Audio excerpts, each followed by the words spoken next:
Ladies and gentlemen, this afternoon we are live for another edition of live commentary stream on the channel. Today we have for you the running of the NOCO 400 for the NASCAR Cup Series as they are racing at the Martinsville Speedway to round out our triple header weekend with the top three series in NASCAR at the Paperclip. Thanks for everybody tuning in here today. Be sure to hit the like button, subscribe for more daily NASCAR content. Live race commentary streams every weekend for the NASCAR race day, as well as for during the week we have some streams as well. Throwback Thursdays, where every Thursday we watch an old NASCAR race based off of whatever track NASCAR is racing at that weekend. Some other video game streams during the week as well. And yeah, this is definitely the highlight of the week, is whenever the Cup Series is on. I do the live commentary for you guys, as we are going to do today. Typically, we go live about a half hour or so before the start of the race, and that is exactly what we are going to do again here today. And the reason for that is because I like to give out predictions, fantasy advice for anybody who is playing in the NASCAR Fantasy League. I will actually show you how to do that right now. You definitely want to tune into the league. You got a chance to win 2 tickets to any NASCAR race of your choosing the following season, excluding the Daytona 500 if you win the regular season or playoff championship. By logging onto the NASCAR website, you can see there's a quick link section no matter what page you are on NASCAR's website. Click on Fantasy Live. That will take you to the next page where you then have a sign in, sign out right here on the right side of the screen where my mouse is at. And obviously, because I'm signed in already, I'm going to be in the league. And then when you are signed in, it is your email. Again, it is free to join. And you would just click on League. And you would end up having to search a league if you're not already in one. So that is what we are looking at here right now. You pick 5 drivers every single week, and then you have a garage driver that you could put in place for your starting 5. It locks at the end of Stage 2, so you have until before the end of Stage 2 to lock your starting 5 in case somebody has some sort of mechanical issue early on or just isn't running as well as you may have hoped going into the race. And then you have bonus picks, which are head-to-head 10 points per, where you just pick one driver to finish better than the other. So that is how you play. I'll put it in the chat real quick. KRC League in all caps. I got to get the chat up on my phone here first. So let me do that. Alrighty. KRC and space capital L on League. Bobby Lemieux, Jack LeBlanc, Patrick Shadley, Billy Kramer, Kenneth Clark, Jeff Sperry, Doran Davis, and Wade Selinsky. Thanks for tuning in. You guys are the first in the chat here today. Try to shout out you guys as much as possible whenever I see new viewers in the chat for the first time throughout the course of the race. We'll take a look at my fantasy team a little later. You probably saw a lot of it right now, but here are the pre-race predictions for today. Drivers who I think will run well, not run well. We'll see how it's going to go, to say the least, here in this one. I do feel very confident about my picks at Martinsville. This is a very track position kind of a racetrack. It's very difficult to pass. Really, the only way to pass is to basically move the guy in front of you if you are just faster. There's certain ways you can finesse the corner to get around him if you are faster, but it does take a couple laps usually to complete a pass in those scenarios if you are trying to pass somebody clean. So if you can get the track position, that is going to be key. A lot of drivers that qualified pretty well today, I think, have a good shot at getting some pretty good runs.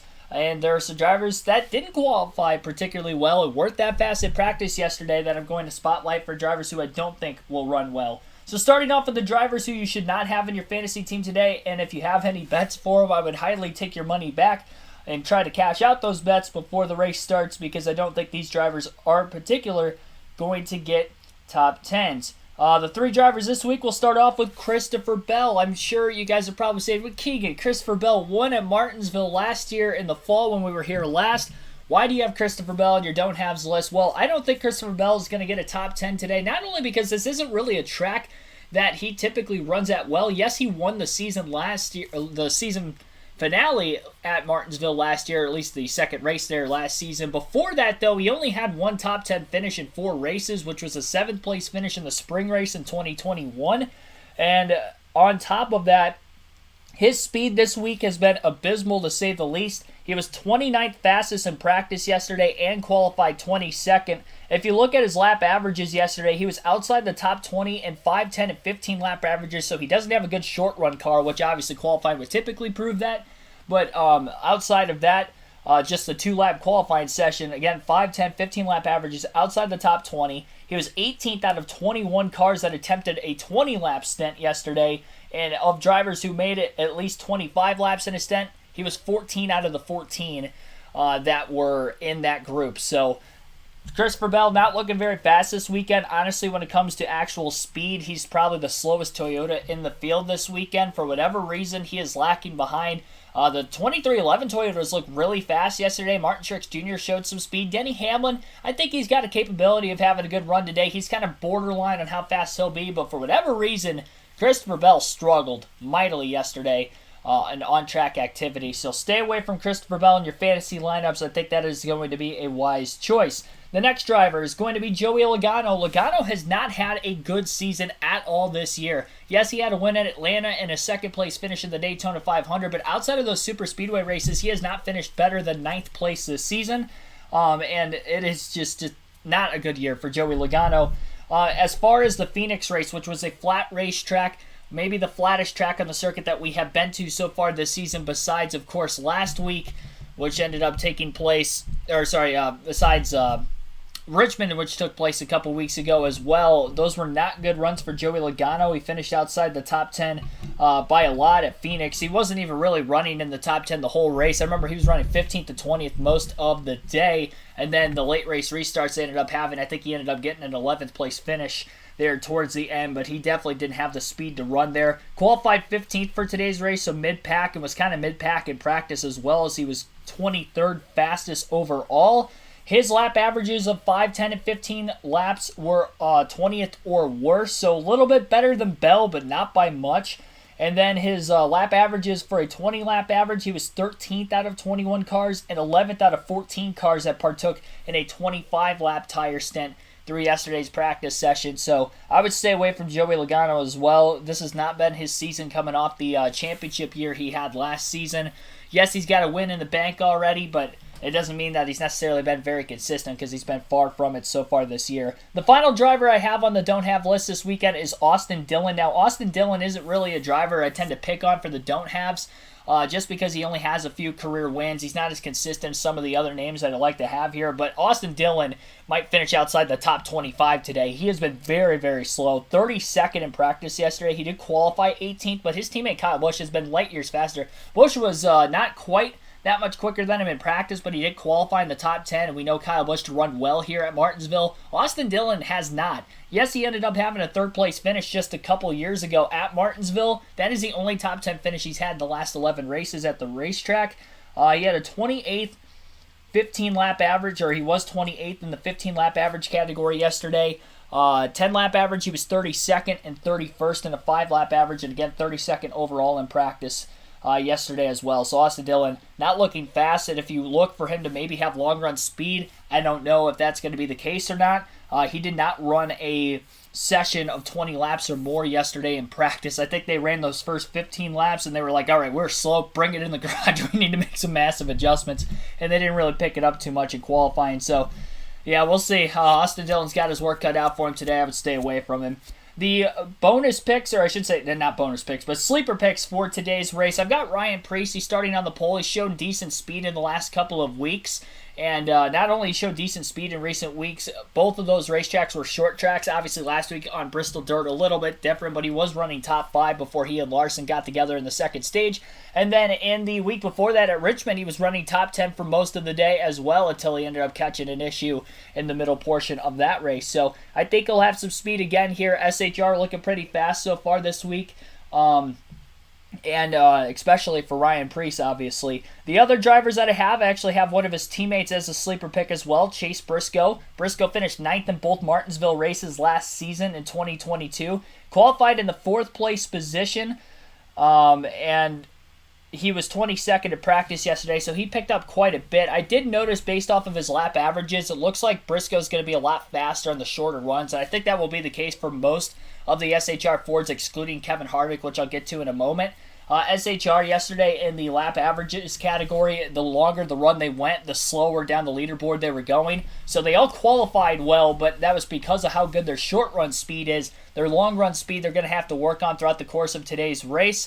In every long run, there is a short run, so there is some room there for improvement for sure, and I think they'll be okay, but it's not a confident pick necessarily to say that they will stay in it on the long run. I don't think Briscoe or really any of the SHR Fords will compete for a win today, but I do think that Briscoe's got a good chance at a top 10, so he's a sleeper pick. The last sleeper pick I have for this weekend is Bubba Wallace. He finished 8th in the Martinsville Fall Race last season. Looks very, very fast. I mentioned how slow Christopher Bell was yesterday. Both 2311 Toyotas of Tyler Reddick and Bubba Wallace look extremely fast this weekend. I would not be shocked if Bubba Wallace competes for a top 5 finish today. Yesterday in practice, he was 13th quickest, but he was very good on the long runs. He was 4th fastest with a 20, 25, and 30 lap average yesterday, so top 5 there. He was 6th fastest in a 15 lap average, 8th quickest in the 10 lap average, and then the 5 lap average he was 9th quickest. So he was definitely trending up the leaderboard in lap averages as the runs went on, or the long run, I guess, went on over the course of yesterday's practice session. He was one of only 14 drivers that ended up taking a session of 30 laps or longer yesterday. He ran over 40 laps and looked pretty good there, honestly. So I think Bubba Wallace could have a pretty good run today. Honestly, I think he'll probably have his best run of the season today. He only has one top 10 finish. It was a 4th at Vegas, but he didn't really run 4th most of the day. He was kind of running 7th through 10th. And then on that last green-white checker restart, he got to 4th.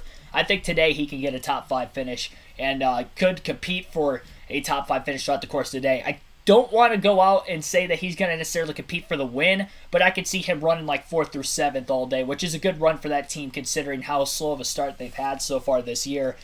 Tyler Reddick for 2311 means I'm on there. He's one of the must-have picks. I'm way more confident in him competing for the win. Obviously, he has a win in the bank already this season, and he was just a skosh quicker than Bubba throughout yesterday. He was actually fastest overall in practice, which surprised me because Bubba was really good on the long run. Tyler Reddick was good on the short and long run. That will be interesting to see throughout today's race. He qualified 6th, and again, he was fastest in practice overall, but his lap averages, just like Wallace, for 20, 25, and 30 lap averages, he was 3rd fastest. He was the driver just in front of Wallace in all those categories, and their lap times are fairly similar there, but because he's going to have track position at the start of the race, and because he's a little bit quicker those first 15 to 20 laps of the run, over Bubba, I think that's going to keep him ahead of the 23 car throughout the course of the day, so that's why I bumped Reddick up from the sleeper pick to the must-have pick, because I do think he's got a pretty good chance to compete for the win today. I think he'll be very fast. I would not be shocked if he also gets a top 5, guaranteeing a top 10 at the very least for him.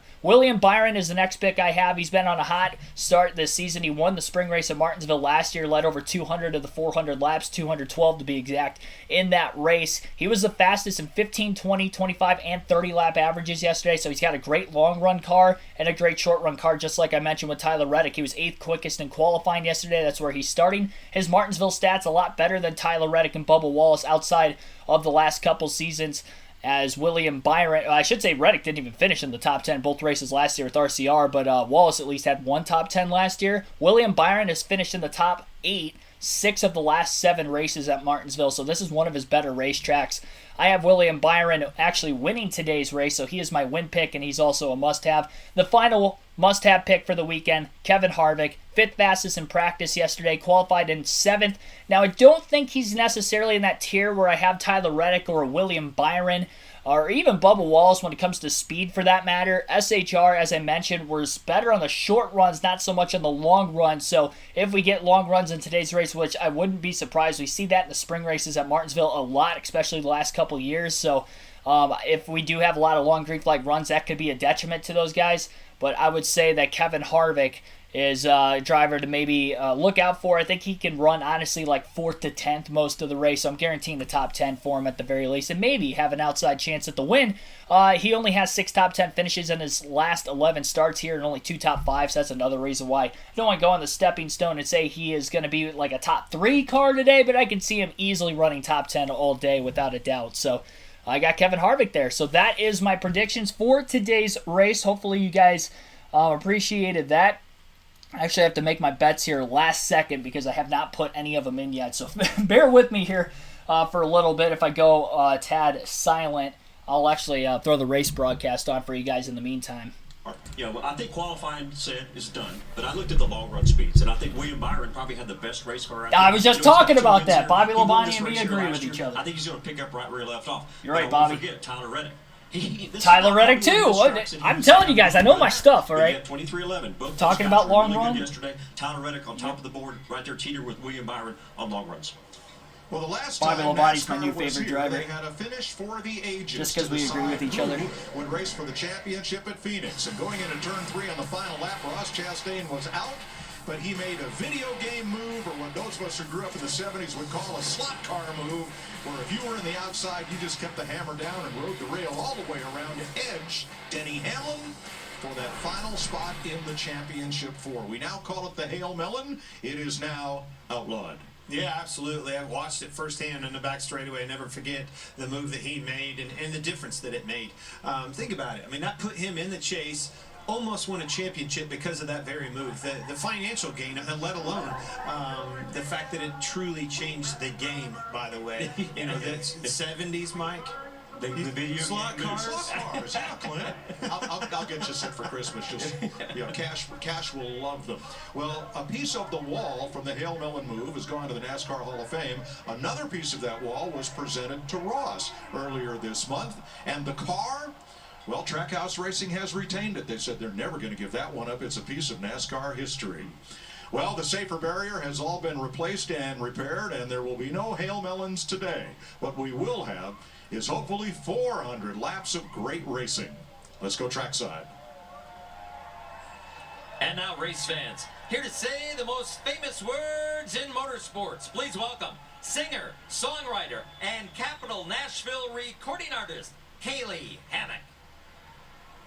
Drivers, start your engines.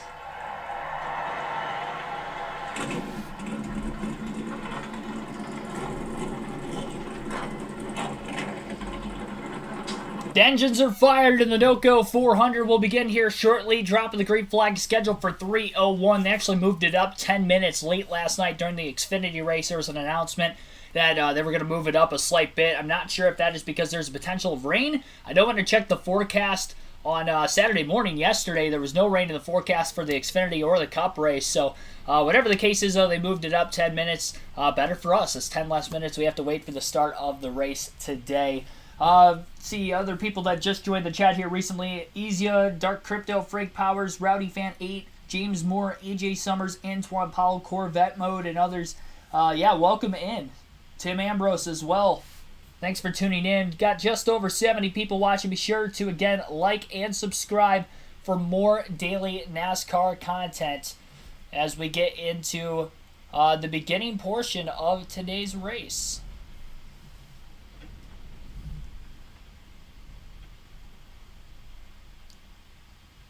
I think I'm good to go on my end. Melinda Leverett, also welcome in. Pulling for Elliott for the win. Her driver's back. I'm sure a lot of you guys are Chase Elliott fans in the chat, knowing he is the most popular driver in NASCAR right now. It'll be interesting to see what he could do today. I don't really have expectations for Chase Elliott today, so we'll see what he can do. I didn't put him in the pre-race for a reason. I didn't want you to stay away from him because he could go out there and perform well, and he could go out there and perform very terribly. I would not be surprised either or. So, we'll see. Today's starting lineup for the NOCO 400 will look like this. Ryan Preece will be on the pole for the first time this season in the 41 car for Stuart Haas Racing, trying to go for that first top 10 of the year as well. Daniel Suarez on the outside of the front row, looking to get a solid run today also. Eric Almirola and Chase Briscoe, a couple more SHR Fords in the top 4 as they qualified in row number 2. Both looking for the first wins of the season. Briscoe 9th in both races last year. Martin Truex Jr. and Tyler Reddick will be in row 3. Truex a multi-time winner at Martinsville. Reddick looking for just his second top 10 at the racetrack today. Kevin Harvick and William Byron will be in row number 4. Byron, winner of the spring race last season. And Kevin Harvick, 6 top 10s in his last 11 starts at the paperclip. Bubba Wallace and Chris Buescher will line up in row number 5. Wallace a top 10 here in the fall race a season ago. Denny Hamlin and Ty Gibbs will be in row 6. Hamlin a multi-time Martinsville winner. Gibbs making his second career Cup start at the track. Todd Gillen and A.J. Allmendinger will be in row 4. Allmendinger with 6 career top 10s and 2 runner-up finishes at Martinsville. We'll see if he can compete for a good run today. Joey Logano and Ricky Stenhouse Jr. will line up in row number 8. Logano, the winner of the fall race at Martinsville in 2018. Kyle Busch and Austin Dillon, both the RCR cars, all the way back in row number 9 for this one. Busch, a one-time winner this season, looking for his second of the year, and another grandfather clock. Kyle Larson and Michael McDowell will be in row number 10. Row 11 will be Brad Keselowski and Christopher Bell. Bell won the Dirt Bristol race last weekend, looking for just his third top 10 finish at Martinsville today. Alex Bowman and Chase Elliott will be in row number 12. Elliott back after a 6-week hiatus following a leg break in a Colorado snowboarding accident back in March. We'll see what he can do in his return race. Austin Cindric and Justin Haley will be in row number 13. Row 14 will be Corey LaJoie and Eric Jones. Noah Gragson and Anthony Alfredo in row 15. Alfredo driving the 78 car for Live Fast Motorsports today. Ryan Blaney and Harrison Burton back in row 16. Blaney with a poor qualifying effort yesterday. Did not look quick in practice either. He's got his work cut out for him this afternoon.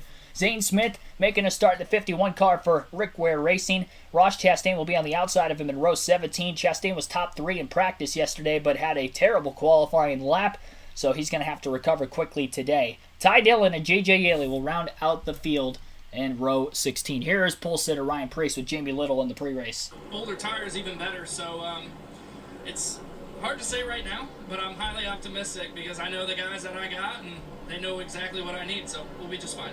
Ryan Preece's first career pole, looking for his first career win here today, Mike. Has the fastest lap ever turned on this racetrack when he won the pole here for a Whelen Modified Tour race. Front row, Ryan Preece with his first Cup pole, and Daniel Suarez on the front row for the first time this year. This is your Mother's Polishes starting grid. Eric Almirola, top 10 in 3 of the last 5 at Martinsville. Another Stewart-Haas Mustang, Chase Briscoe, top 10 in both races here last year. Martin Truex Jr. Keep an eye on Martin. You can't spell Martinsville without Martin. He's won 3 of the last 7 here. And Tyler Reddick, fast in practice here. Kevin Harvick is the 4th and final and all of the Stewart-Haas cars in the top 10 in qualifying. William Byron, 2 wins this season, and as Bobby mentioned, 1 year last year. Row 5, Bubba Wallace, twice a winner in the Truck Series here, and Chris Buescher, who got a win at Bristol last September. That is your top 10. But the big story is the return of NASCAR's most popular driver, Clint. Sure is. Let's go to that guy. And they're going to radio Chase Elliott up. It's Boyer and the boys up in the booth. You got us? Yeah, man. How's it going? Man, it's going. Can't wait to see you do work. It's got to feel good to strap back in that race car, look over and see all them shirts with a 9 and your name on the back of it. Yeah, I'll be honest. It's been really cool. Just the fans and everybody's support here today definitely feels good and feels like I'm back at home. You don't realize how much your life revolves around this stuff until you're gone for a few weeks. So I appreciate that, and yeah, just ready to get back to work. We're looking forward to watching you. Good luck out there, buddy. Appreciate it. Y'all enjoy. Now today's race comes with a chance to win $5,000 of Clint's cash. And it's for free. Play Fox Bet Super 6 by downloading the free app on your phone now. Enter your 6 predictions for today's race. And if all 6 are right, Clint's cash is as good as yours. Download Fox Bet Super 6. Start playing for free.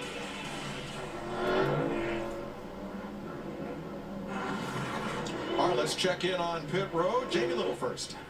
Well, Mike, 1 year ago, William Byron dominated this race. Then in victory lane, he dedicated the win to his mom, who was there at the track after beating cancer last year. Well, his mom and dad are back here at the track once again, and they might see a repeat. William was fast in practice, fast in qualifying, good on the long run. Bottom line, 24 fans, we should be optimistic. Rick and Smith.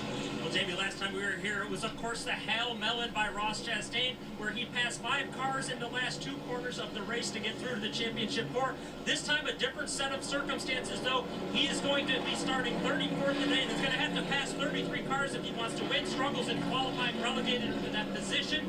He told me earlier today the key is going to be not panicking early and taking what he can get. And in a weird set of circumstances, the pit box is directly across from where that Hal Melon took place a couple months ago. Larry Mack? Yeah, Regan, we'll be watching what goes on the racetrack, but we have to watch pit road. It will be a thorn in the side of these drivers and these teams. Very tight pit road, almost hard to run side by side.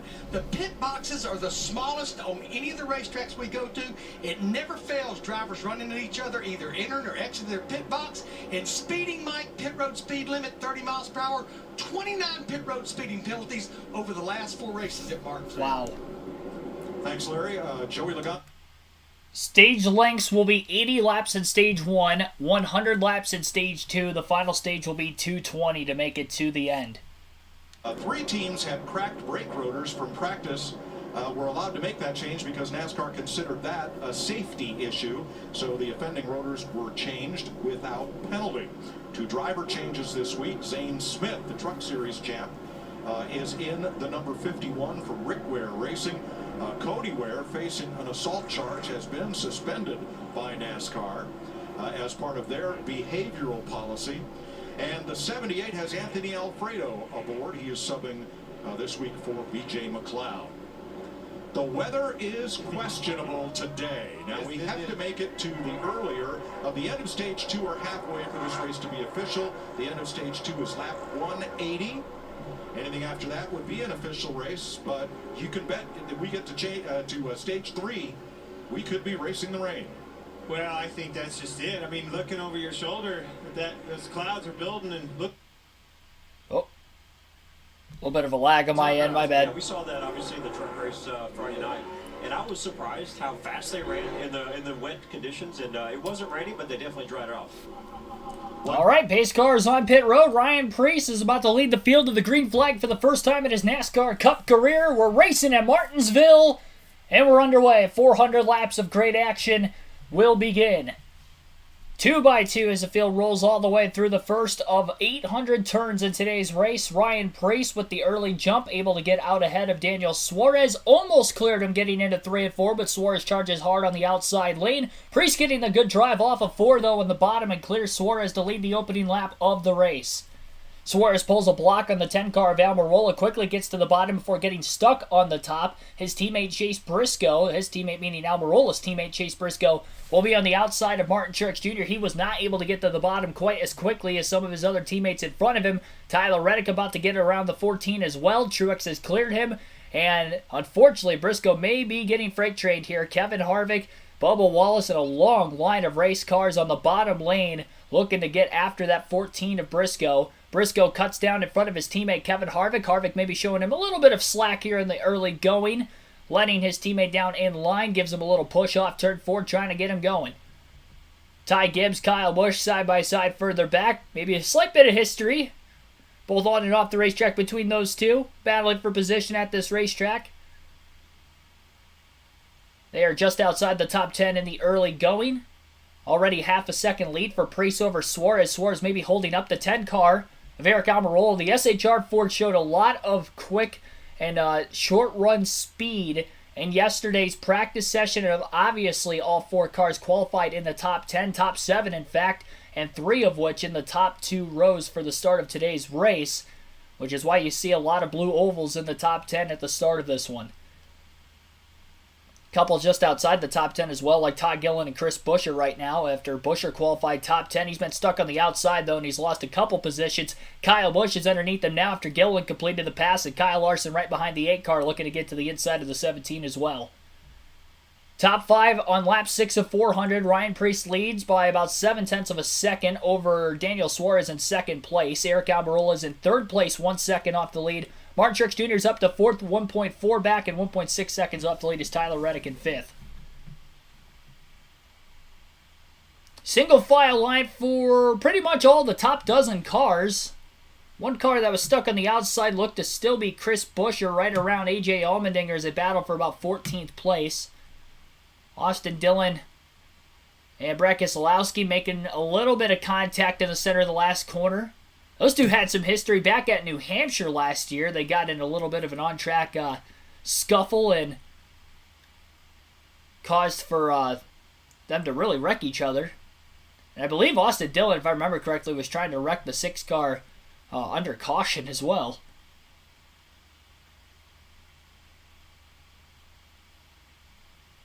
Interested to watch that battle as they go on. Austin Cindric, Eric Jones making a little bit of contact, and Justin Haley going to force it 3 wide underneath both cars into turns 3 and 4, sandwiching all around. Cindric's almost into the outside walls. He wiggles. He was in that third lane and really got sandwiched because Haley had bounced off the curb when he took the 3 wide move, bounced into the 43, and then the 43 bounced into the 2. And because he hit the 2 in the left rear corner panel, that's what knocked Cindric sideways. Cindric kind of an innocent bystander and all that with all the racing going on underneath him. A lot of aggressiveness going on in the back half of the field right now, pretty much from 15th on back in the early stages of this race. They're trying to get going. There's 80 laps in this first stage. If we get off to a long green flag run, those drivers right around 20th on back could be in danger of going a lap down before the end of the stage. There are a lot of big names back there, which is why you're seeing them try to force their way forward as quickly as they possibly can. We tend to see long runs in the first couple stages at Martinsville in the spring race, so don't be surprised if we don't get any cautions for incident these first 80 laps. The last place car is already about 3/4 of a lap down, and we're only on lap 13. That's how short and narrow this racetrack is, the shortest on the NASCAR circuit. Kyle Larson rocketing himself forward past Todd Gilliland. Gilliland giving up the spot pretty easily as Larson makes a clean pass through turns 3 and 4. AJ Allmendinger and Ty Gibbs still battling for 15th place on the racetrack. Gibbs has lost a couple spots off the start. Allmendinger trying to pass him on the outside. Gets a really good drive off of turn 2. Gibbs going to try to beat him to the braking zone in turns 3 and 4. And they'll still stay door to door, it looks like, down the front stretch. Contact made as Gibbs ran a little bit off the curb. May have gotten tight off the exit of the corner. Definitely got back into the gas too soon, whatever the case was there. And slides in line right in front of Austin Dillon. And the 3 car who is right behind him. Same time, looking down there, I see a few cars, kind of spinning in right rear a little bit. So maybe that's a good sign that the grip's going to go away, and you'll have to manage your car a little bit better. Alex Bowman moving forward. In the Hendrick media availability, a lot of the questions, of course, were for Chase Elliott, who is just back. And Alex Bowman quipped, they didn't make a commercial for me when I came back. Well, that's okay. Not the most popular driver. But he did his talking on the racetrack and did it well. Bowman up in the top 20 now. Ryan Preece has run off and hid. He is 1.5 seconds ahead of Suarez. Only driver right now in the top 11 looking for his first Cup win. This was the site of his first modified Tour victory back in 2008.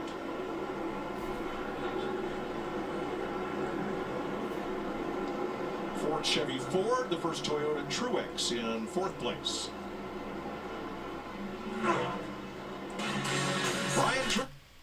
So Ryan Preece setting a very fast pace, 18 laps in, already a 1.5 second lead over Daniel Suarez in 2nd place. Eric Almirola in 3rd, Martin Truex Jr. is 4th, Tyler Reddick rounds out the top 5. Chase Briscoe's in 6th, Kevin Harvick 7th, Bubba Wallace 8th, Denny Hamlin 9th, Kyle Larson is 10th, William Byron in 11th, Todd Gilliland 12th, Kyle Busch 13th, Chris Buescher 14th, AJ Allmendinger in 15th, 16th is Ty Gibbs, Austin Dillon in 17th, Alex Bowman 18th, Brad Keselowski 19th, Ricky Stenhouse Jr. is 20th, Christopher Bell in 21st, Ryan Blaney 22nd, Chase Elliott 23rd, Michael McDowell 24th, Corey LaJoie is 25th, Justin Haley in 26th, Noah Gragson 27th, Zane Smith 28th, Eric Jones 29th, and Harrison Burton is 30th, Ross Chastain 31st, Joey Logano 32nd, Ty Dillon 33rd, 34th place is Austin Cindric, J.J. Yaley 35th, and Anthony Alfredo rounds out the field right now in 36th.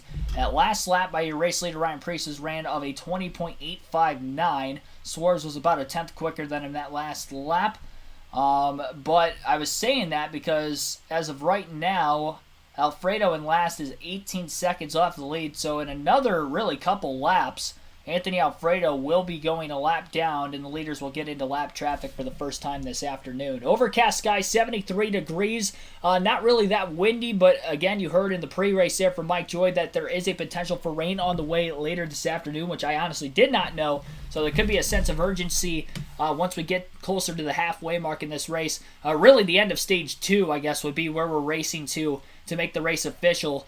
Because the ruling is either stage end of stage 2 or halfway, whatever is first, and we will actually get to the end of stage 2 before the halfway mark in this race. End of stage 2 will be at lap 180, and the halfway mark will be lap 200. Regine Huddleston, Terry Lewis, NASCAR Vintage 17, E180 Techno, Gary Williams, Dale Opplinger, Kelly Jones, and others. Welcome into the stream. Sid for Brains, thanks for tuning in. Sarah Isaac. Got about 150 people watching right now. Our goal is going to be 200 likes on today's live commentary stream, so be sure to hit that like button. It helps these streams out a ton. We got our goal of 100 during the Xfinity and the truck race yesterday. Well, the Xfinity race yesterday and the truck race on Friday, but our goal will be 200 for the Cup race today. We're at 43 right now. And the early going to this race, just 26 laps in. And it looks like there's definitely starting to be a little bit of fall off from Ryan Preece in the 41. He had a 1.6 second lead. Daniel Suarez has consistently been a tenth or two faster than him the last handful of laps. He's cut the lead down to 1 second. I mentioned in the pre-race and just as the race was starting that the SHR Fords were fast on the short run, but they tend to fall on the long run. And we'll see if they're going to be able to hold on. Almirola is still sitting in third right now, and he's 1.4 seconds off the lead, but Preece's lead is definitely starting to slowly dwindle. Suarez another tenth quicker that last lap than the 41. Chase Briscoe, Kevin Harvick still in the top 10 as well in 6th and 7th, but they're over 5 seconds off the lead already. And their lap times that last lap were actually a little quicker than Ryan Preece as well. Preece is the slowest car on the racetrack the last couple of laps of anybody in the top 6. And that includes his teammates. Of course, he could be just getting into lap traffic as well, which he is, because Anthony Alfredo's just gone a lap down. So that could be some of the reason why he was running a slight bit slower, as he's catching dirty air now for the first time in the early going of this run. So 50 laps away from the end of stage 1 yet. Ryan Blaney's already picked himself up to 20th. You're starting 31st, so he's gained quite a few spots. He's been really one of the only drivers that started in the back half of the field that's actually been making passes for position. He just got by Ty Gibbs for 19th now as well. Some other drivers that qualified further back, like Ross Chastain qualified outside the top 30. He's still in 31st. Joey Logano had to drive to the rear of the field, had to make a brake rotor change after practice yesterday, so he started in the last couple rows as a result after qualifying 15th, and he's still in 30 seconds. Trying to look at some of the other drivers who started towards back. Chase Elliott, who started 24th, is still 23rd. Alex Bowman's picked up a few spots because he qualified in 22nd. He's up to 15. So really, Alex Bowman and Ryan Blaney are the only two drivers that I'm seeing that started in the back half of the field that are actually moving themselves forward. Bell's still in 22nd. I think he qualified there also. As far as where the spotlight drivers are running as of right now, in the pre-race for the must-have picks that I have for a top 10, Tyler Reddick is in 5th, so he is in the top 10 still. Kevin Harvick in 7th, so he's hanging on there for right now. And then William Byron, my win pick, is in 11th, so he fell back a few spots. He started 8th. Settled in 11th place. I think he got stuck on the outside and lost a few positions there. Sleeper picks, Bubba Wallace is at 8th place right now. So he is off to a pretty good start. Ryan Preece obviously in the race lead as he's led all 36 laps thus far. And then the last of those 3 drivers will be Chase Briscoe. He is in 6th in the early going. He has lost a couple spots from the start of the race. And he's now just less than 5 seconds off the race lead because he was just over 5.5 seconds back when they went to the commercial break about 13 laps ago. And all the don't have picks still outside the top 10 yet. Christopher Bell in 21st. Joey Logano in 32nd. And then Austin Dillon 17th. Austin Cindric going to go a lap down in the 2 car as well. And then Zane Smith in the 15 has gone a lap. Actually, Zane Smith's in the 51, not the 15. J.J. Haley in the 15 has gone a lap down.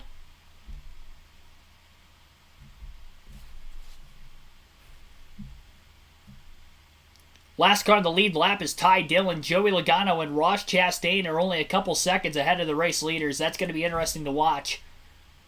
You can imagine that they're going to be playing a lot of defense to try to stay in the lead lap as much as they can. Eric Almirola has caught up to Daniel Suarez in the 99. Suarez cut the lead down to 9/10 of a second, but he hasn't gotten closer than that since Preece has started actually passing cars at the tail end of the field. Stuck behind the first couple there for a little bit, but then he was able to make some passes. Ty Dillon in danger of going a lap down here. He's only a couple car lengths in front of the 41. Chastain and Logano battling for 31st on the track, not that far in front of the race leader. But a slow start for the 22 and the 1 right now. 40 laps in. Experience at it, so he's up there leading, doing a lot with that. So hats off to him because he's not used to it as much again as some of these fast competitors he's got to race against. Coming up on Ty Dillon in what has quickly become the world's fastest conveyor belt here at 41 laps. Cool racetrack. Love it. Great neighborhood feeling coming in here. Look at all the campers and the folks that have come here to see some better short track racing than we saw here a year ago. This new package with the short spoiler, the reduced strakes, less downforce, hopefully will produce better racing today. This aero coverage is provided by Goodyear, powering the race from green flag to checker and every mile in between. Goodyear, more driven.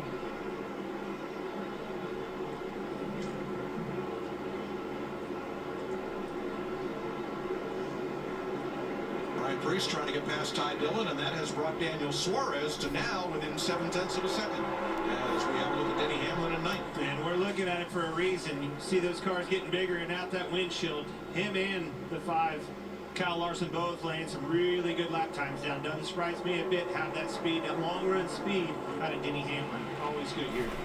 Fellas, one thing I'm not seeing that is characteristic of Martinsville, glowing red brake rotors, front rotors into the corner. It doesn't seem like they're developing as much brake heat as what we are used to seeing here. Yeah, I mean, it's not nighttime yet. Is that the only reason why? I'm not sure. But yeah, I mean, you're right. You would usually see that, and so they're using a lot of brake. We see the lap times, and they are going fast. So, but yeah, I don't know that. Obviously later on in the race, I'm sure we'll see it. But you're right. I'm surprised that we don't see any more brake heat than this.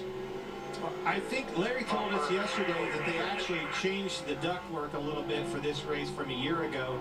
A couple of cars actually changed rotors, had some brake issues from qualifying and practice yesterday due to a little bit of overheat. That's something that NASCAR elects to let them do without a penalty of going to the back. 22 and a couple others were ones that did that, but it's not time yet. You start pushing this thing towards the end of the race, you're going to see those brakes starting to blow. Yeah. Starting to see front bumpers. Just saw Briscoe right here, he following along, moving Truex out of the way. The reason he did that, sense of urgency, his teammate Kevin Harvick's telling him, you better go, boy. These cars are getting big in my mirror. So that's a change in 5th place. Briscoe moving up puts 3 Stewart-Haas Mustangs into the top 5. Led by former modified champ Ryan Preece, who has led every one of 48 laps so far and is closing in on defending Cup champ Joey Logano to try and put the 22 1 lap down. Fox going to a commercial break here. We'll take our first ad break of the race today as you're watching the NOCO 400 live on KRC with our full race NASCAR live coverage. Christopher McComas, Susan Milner, Dakota Rooser, Regine Huddleston, Godzilla 107, welcome into the stream here recently. I will put a poll up in the chat real quick, as I didn't do it right at the start of the race, for who you think will win today's race. Put the pole sitter Ryan Preece in there. Put my pick, William Byron. And let's go, what else do we want to put in here? Let's put Kevin Harvick in there. I remember he was one of the favorites on FanDuel. Who will in today's NOCO 400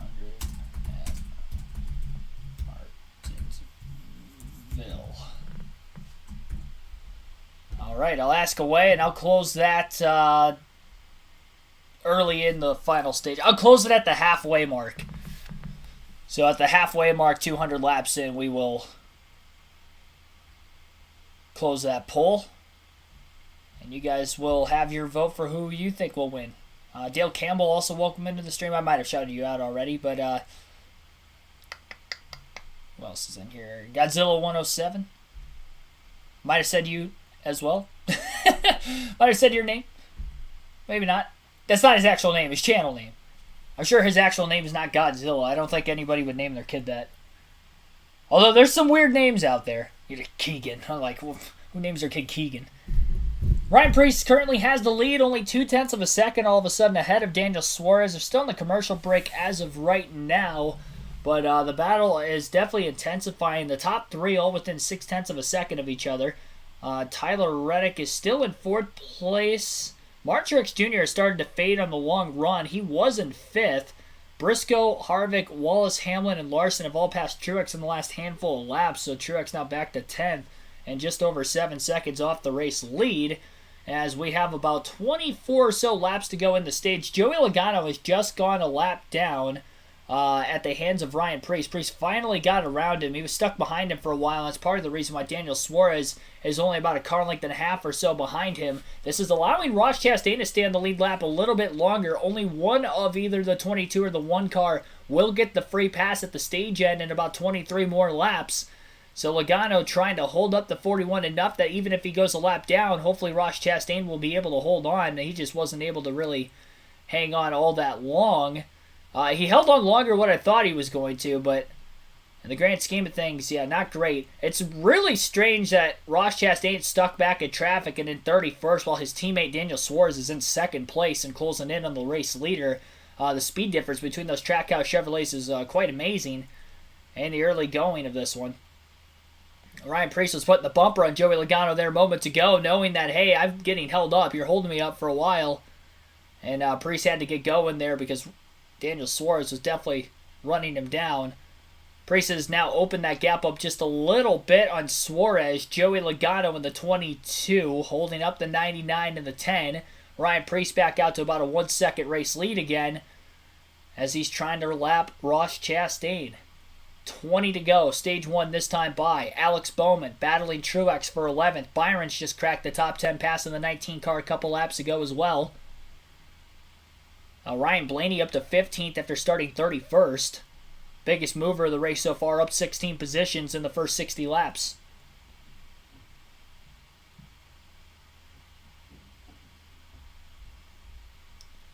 Top 10 with 20 to go in stage 1. Ryan Preece is in the lead. Daniel Suarez 2nd. Eric Almirola 3rd, Tyler Reddick 4th, Chase Briscoe is 5th, Kevin Harvick 6th, Bubba Wallace 7th, Denny Hamlin 8th, Kyle Larson 9th, and William Byron is 10th. Daniel Suarez now within about a car length and a half behind Ross Chastain into turns 3 and 4. Cindric has lost the most spots in the early going of the race, down to 11, and is already a lap down. Remember, he had that contact with Eric Jones and Justin Haley in the opening laps and lost a lot of track position. Preece closing quite quickly on the 1 car in the middle of the corner. Almost got into the back of him pretty hard there. He's definitely rotating the center of the corner and is able to get back to the gas a lot sooner than the 1. Starting to bump draft the 1 car. Not really bump draft him, but I should say try to move him out of the way. Bump draft, usually you're kind of working with the guy in front of you. I don't think that's what Preece is trying to do right now. He opened up about a 1.4 second lead over Suarez before Suarez finally got by Logano, and now that Suarez still behind Logano. Logano actually closing in on the 1 and the 41 right now. The lap traffic definitely tough for these leaders to get around right now. The passing has been at a limited in this first stage. Tyler Reddick, showing the long run speed he had in practice yesterday, has cut the lead down to 1.6 seconds. He was over 3 seconds off the lead a handful of laps ago, and he all of a sudden is just a couple car lengths behind the battle for second of Daniel Suarez and Eric Almirola. Almirola charging a lot hard on corner entry compared to the 99 car in front of him. He couldn't get to his bumper that time in the middle of 1 and 2. Reddick is so good all the way through the corner. He closed in on both cars again. And Tyler Reddick, that last lap, ran a 21.3. He was the fastest car of any in the top 5.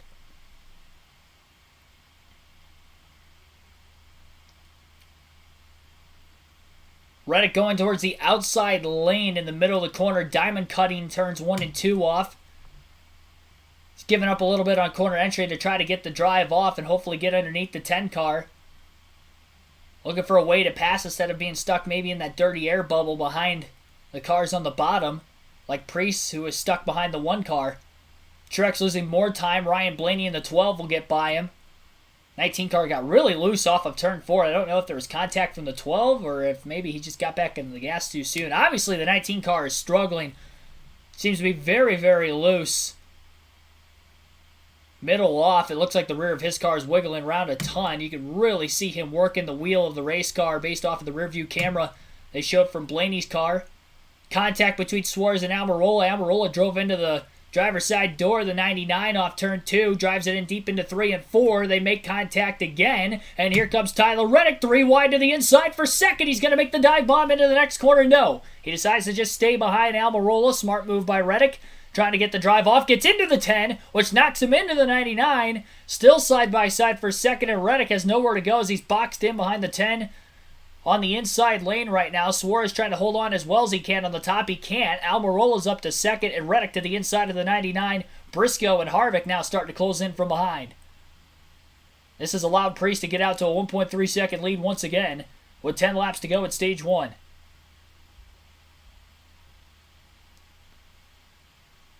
Priest able to breathe a little bit easier at the front of the field. Still caution-free thus far.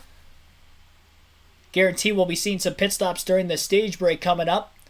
Reddick to the inside of Suarez still through turns 3 and 4. And he'll clear Daniel Suarez. Actually, in turns 1 and 2 is where he cleared him. Suarez trying to hold back Briscoe and Harvick. He's losing some stage points here in the closing laps of this opening stage. Not ideal for Daniel Suarez, losing track position, which he could have getting into the pit stops during the stage 1 break.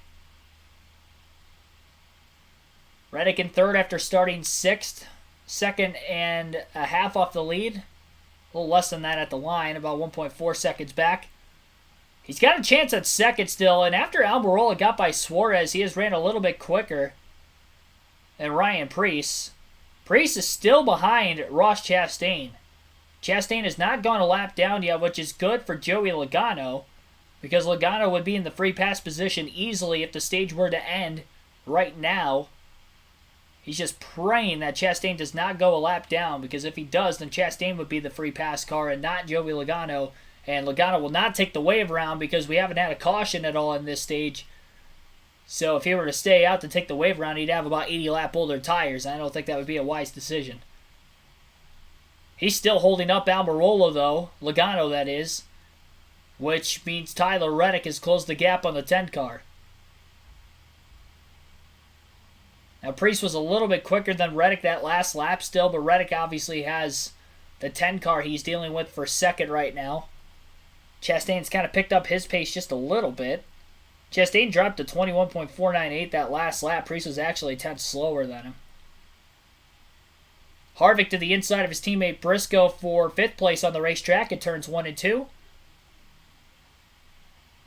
Underneath the 14. Bubba Wallace up to 7th. He's kind of closing the gap on the 14 and the 4 right now. The 2311 cars were very fast in long runs yesterday in practice, so this 80-lap run to start the race has worked well for both of those cars. Wallace started back at 13th, got up to 7th, and Reddick started 6th, and he's up to 3rd.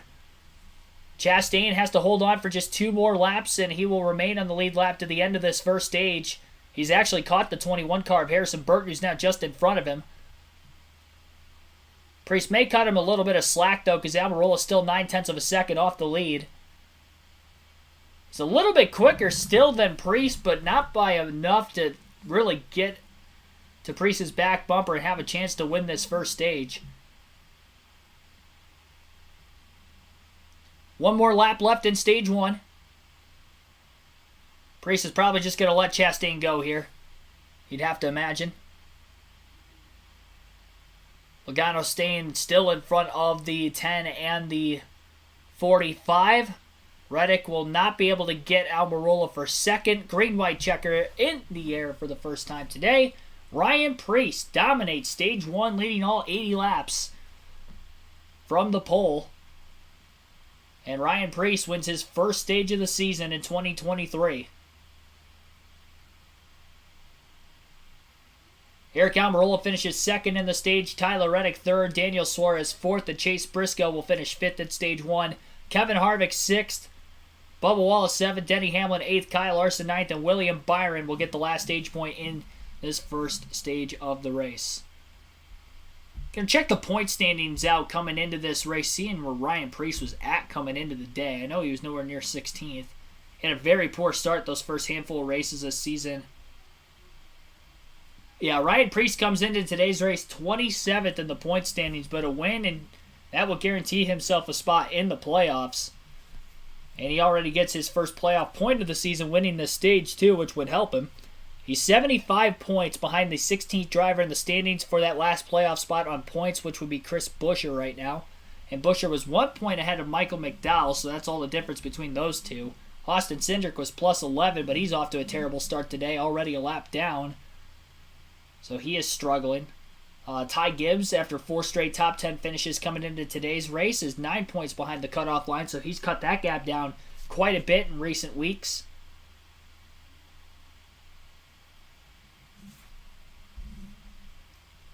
And, of course, the drivers locked into the playoffs with wins this year. Christopher Bell, Kyle Larson, Tyler Reddick, Kyle Busch, Joey Logano, Ricky Stenhouse Jr. all have 1 win, and then William Byron has 2 wins.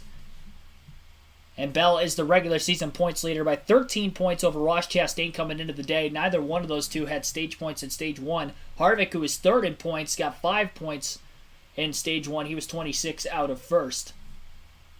But not a good start for the 1 to the 20 in the early going, to say the least. We will be having pit stops here very shortly. And again, be sure to hit the like button if you haven't done so already, and subscribe for more daily NASCAR content. Just under 200 people watching right now. Our goal is 200 likes on the stream. We're at 65 through stage 1.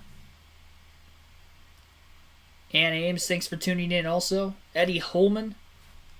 Holloman, welcome into the stream. Vintage Chick, thanks for tuning in. Andrew Coleman, welcome. Mammorat Horn, Richard Fulmer.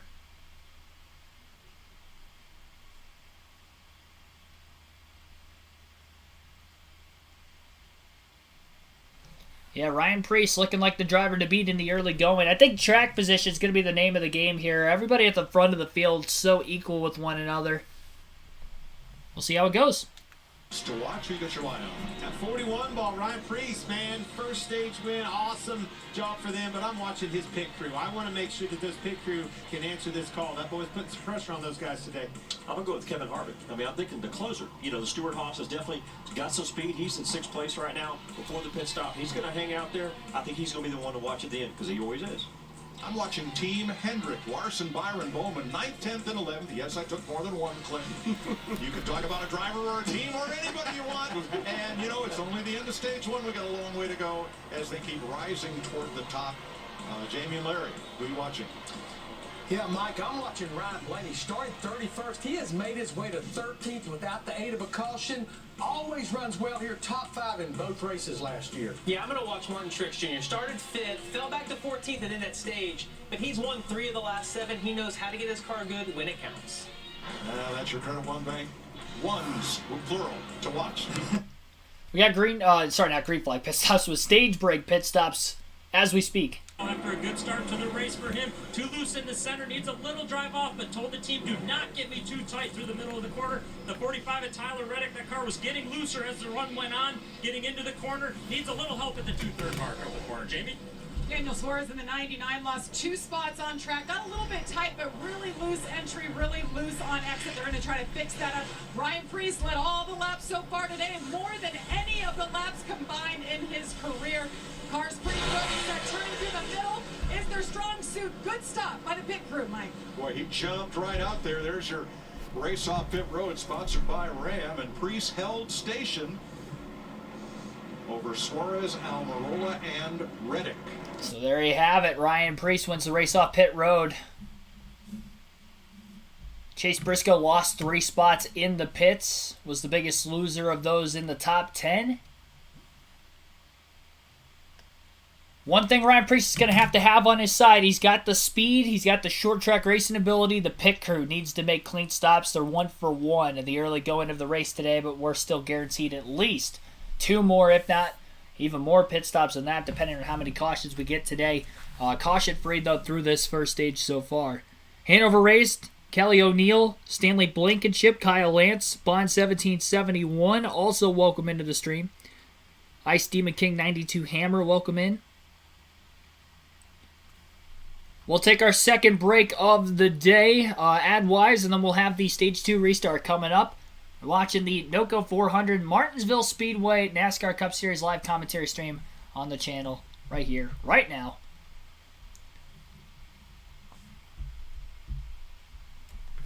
$54 votes have been casted so far in our driver poll for who you think will win today's race. Ryan Preece at 11% of the votes. William Byron at 19% and Kevin Harvick at 20%. Other at 50% right now. Currently leading. Quite surprised considering Preece is off to a dominant start in this one. But there's some other drivers that have passed a lot of cars in the early going of the race. The long run speed really looks good for Ryan Blaney, who hasn't cracked the top 10 yet, but started 31st. Got to 13th before the end of Stage 1. Bubba Wallace looks really good in the long run, and so does Tyler Reddick. So we will see if we continue to get longer runs in this race, if they can get through the field. And if they can get through a couple extra cars on this upcoming restart, that could help them a little bit more as well. So the front row for the restart coming up will be Preece and Suarez, then Almirola, Reddick, followed by Harvick, Hamlin, Larson, Briscoe, and then Wallace and Byron in the top 10 to start stage number 2. And we'll get our first restart of the race.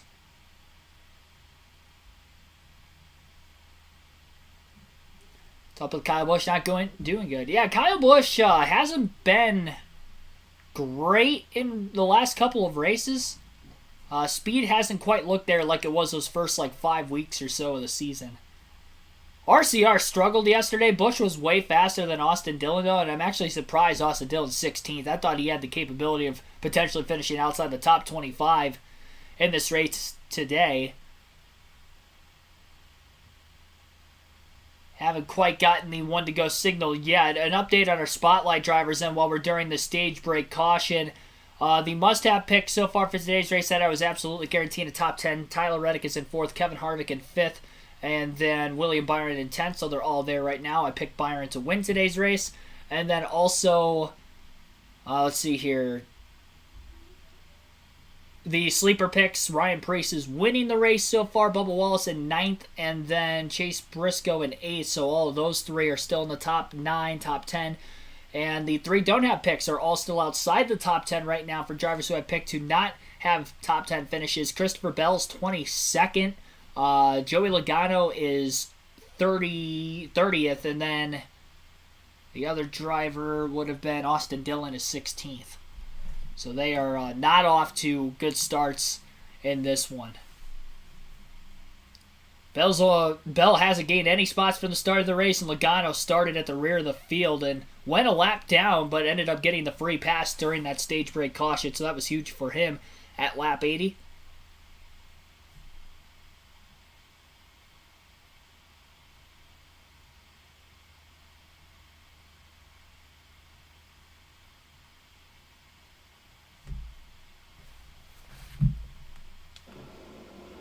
He almost dragged a whole bunch of cars down pit road with him. Yeah, I mean, he's leading a lot of this race, first time out there like this. I mean, you might think that, pit road is open, wasn't sure yet, and, luckily it didn't affect him. Well, if all 4 tires would have been under that box, it had affected him. Pace car is on pit road, and they'll be going green at the line this time. Preece on the inside. He will be the control car. We've pretty much seen that throughout most of the weekend. I think there was one restart in the Xfinity Series where John Hunter Nemechek took the outside lane on the front row. It worked out for him, but he was just so much better than the rest of the field on the restarts anyway. Daniel Suarez charges hard on the outside of row 1 into turn 1, trying to hold with Ryan Preece, but Preece so good off the exit of the corner, though. Gets the drive off, probably beats Suarez through the gear in the shift, and he is able to clear him into 3 and 4. Almirola trying to take over second. Rubs the 99 just a little bit off the exit of turn 4. Kyle Larson making headway towards the further field as he is now side by side with Denny Hamlin, who we kind of followed to get through quite a few cars to just get inside the top 10 before the end of the last stage. They're battling side by side on track for 6th. Suarez is going to have to let the 10 car of Almirola go for 2nd as he drops in line in 3rd quickly before Kevin Harvick has a chance to get under him. Tyler Reddick's been stuck on the outside from the outside of row 2 for a while now. He is falling back, and now Denny Hamlin is underneath him. His team owner battling it for 5th. Hamlin will be clear. Wallace quickly fills the hole. Great job by Wallace making that dive bomb right behind Hamlin, not letting the 45 of Reddick get down. And it's going to be a tough time for Reddick trying to get to the inside because after Wallace, he's got Larson, and then Bowman's still side by side with Briscoe. Briscoe was stuck on the top on the initial start of the race. He also started outside of row 2, and he fell back to 6th before getting down to the bottom. And I wonder if that'll be the same thing here for Reddick, who has actually fallen to 7th. But yeah, outside of row 2, it is very tough for that driver to get down to the bottom of the racetrack. We're just not seeing that outside lane come in, at least to this point yet. We'll see as the race wears on, rubber starts to build up on the bottom, maybe causing that lane to get a little bit greasy, and the top may start to come in and have a little bit more grip. But 96 laps in, that is definitely not the case to this point. Everybody staying hooked around the curbing as closely as they can without touching it in the middle of the corner. Really all the way through the corner for the most part. Truex on the inside of Chase Briscoe, who's in danger of falling out of the top 10. Christopher Bell gaining a few spots on the restart, battling Austin Dillon and Tyler Reddick for 16th. Restarted 22nd, so a pretty good gain for him. Finally clears Gibbs for 17th place. And it sounds like a penalty for Chase Briscoe. I'm not sure if that's accurate or not.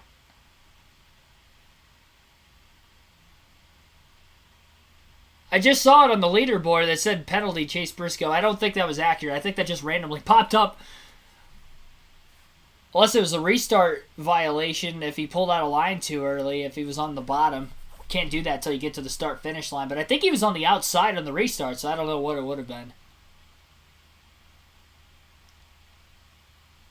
He's still scored in 11th right now, so I don't think he actually had a penalty.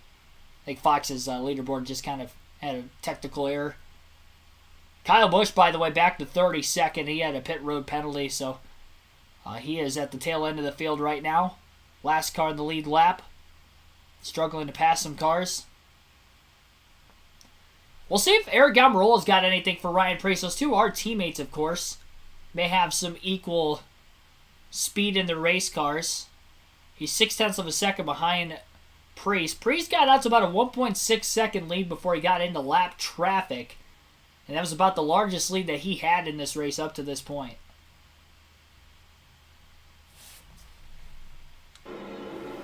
Regan. Like just a couple of seconds ago, they finally came back on the radio and told Eric they think that they are good. So a little bit of question mark here if that lug nut's loose or not right now. Well, the thing is, it could have been tight to the wheel, but if the wheel was not tight to the hub, that can produce a problem later. You're right, but I would think if that's the case, Mike, it would be violent. You would even get it up to speed, and you would you'd be coming back down pit road under caution. There's something going on because he obviously had in his voice that he was definitely, concerned about it. I guess my concern would it be the right front or the left front? Left front might not be quite so critical, but right front balance would be bad. Sometimes a brake shake, is a thing here, but he would know that and what he's feeling different. Kevin Harvick launched in the top 5, and that's where he sits, 4th place, Jamie. Mike, if you look at the lap-by-lap comparisons yesterday, Kevin Harvick in the 14 was about the best with fall-up. They were really happy with it. As for today, he said he started getting loose as the run went on. A bit worse than yesterday, so they made a wedge adjustment, put those 4 tires on it, and he's up to 4th now.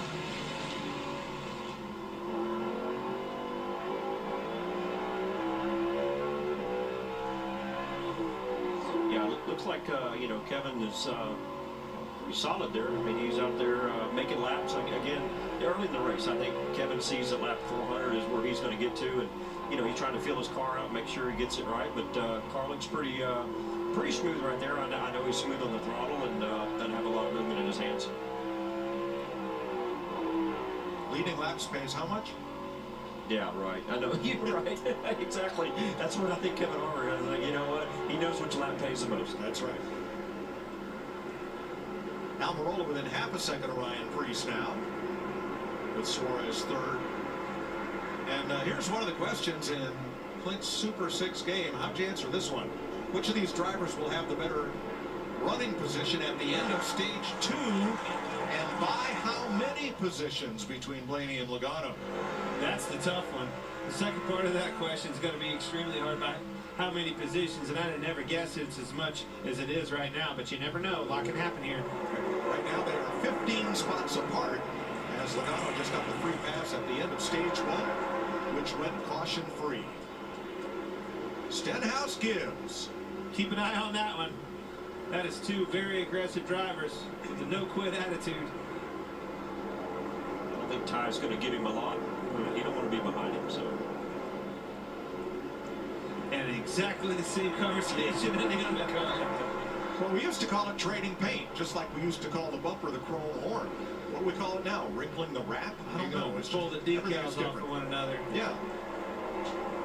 Finally got it sorted out. Gibbs is the winner. Inside. It got sorted out before the moment. Marks in rhythm here. Don't over driver entry. 110 laps in, caution-free, except for the stage break. And Ryan Preece for Stewart Haas Racing has led every single lap so far. 45 minutes into this one already, 111 laps completed out of 400 today. Ryan Preece has a 0.7 of a second lead over Eric Almirola in second place. Daniel Suarez currently sits in third, Kevin Harvick fourth, Denny Hamlin fifth, Alex Bowman sixth, Bubba Wallace seventh, Tyler Reddick eighth, Kyle Larson ninth, and Chase Briscoe is 10th. Martin Truex Jr. in 11th, Brad Keselowski 12th, William Byron 13th, Ty Gillen 14th, Ryan Blaney 15th, Austin Dillon 16th, Christopher Bell 17th, Ty Gibbs 18th, Ricky Stenhouse Jr. in 19th, AJ Allmendinger 20th, Corey LaJoie 21st, Justin Haley 22nd, Michael McDowell 23rd, Noah Gragson 24th, Ross Chastain 25th, 26th is Harrison Burton, Eric Jones 27th, Chase Elliott 28th, 29th is Chris Buescher, and Joey Logano is 30th.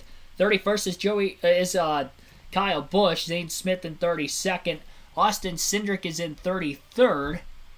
He is the first car one lap down. Ty Dillon is 34th, Anthony Alfredo 35th, and J.J. Yeley rounds out the 36-car field. No cautions. Ryan Preece has led all 115 laps so far. Average race speed up to this point, 78.17 miles per hour. And, of course, Preece ended up winning Stage 1. Started on the pole in this one. Hasn't looked back, although he hasn't had a lead bigger than 1.6 seconds. Eric Almirola still within 0.6 of a second of him off that race lead. All four SHR cars still in the top 10, and 3 of them in the top 4. Azita Aspelling, thanks for tuning in. Kathy Smith, welcome to the stream also. Stu Isaac, hopeful, thanks for watching. Be sure to like and subscribe for more daily NASCAR content. We got right around 200 people watching. Our goal is 200 likes on the stream so far. I will update, let's see here. Currently sitting at 81 likes. So almost halfway to the goal. Still shy of the halfway mark by quite a bit in this race. Actually just crossed the quarter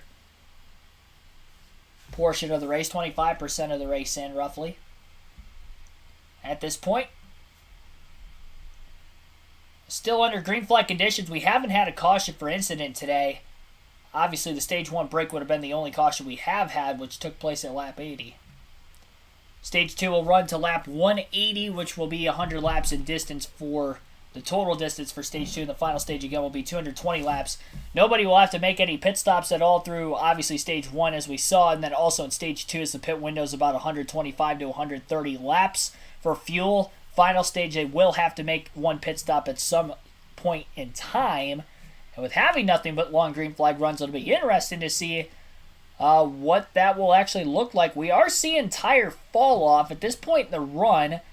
Preece ran a 21.261 that last lap, and his fastest lap of the day was a 20.443. So he's about 0.8 of a second off, and we have ran roughly 35 laps or so during this green flag run. So the tires aren't falling off a whole lot, but there is a little bit of fall off.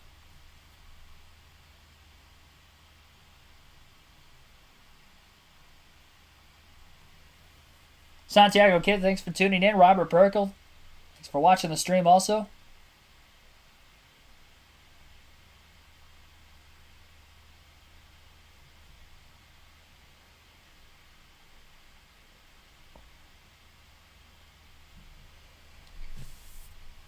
Ryan Preece has extended his lead out just a little bit during the commercial break to about 0.8 of a second. About to be dealing with lap traffic again, just as he was in the last stage.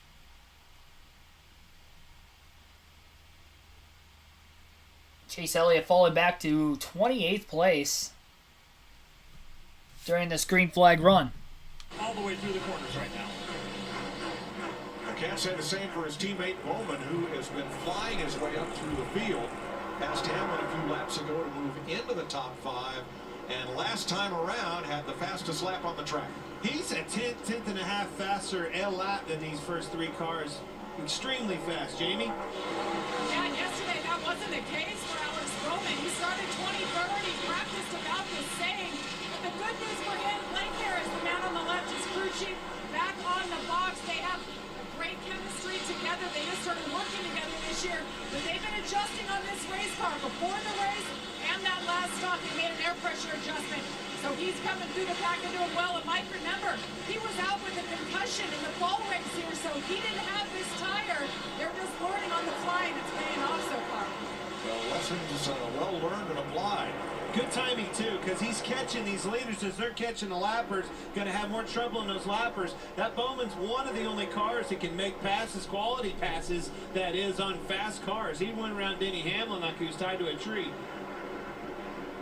Preece putting J.J. Lealey a second lap down. Zane Smith the next car ahead. And there's Bowman coming into the picture. Low and straight. That baby's really rotating good around the corner, enabling him to get off around that corner. Straight drive up off, very low, tight to the curb, straight drives.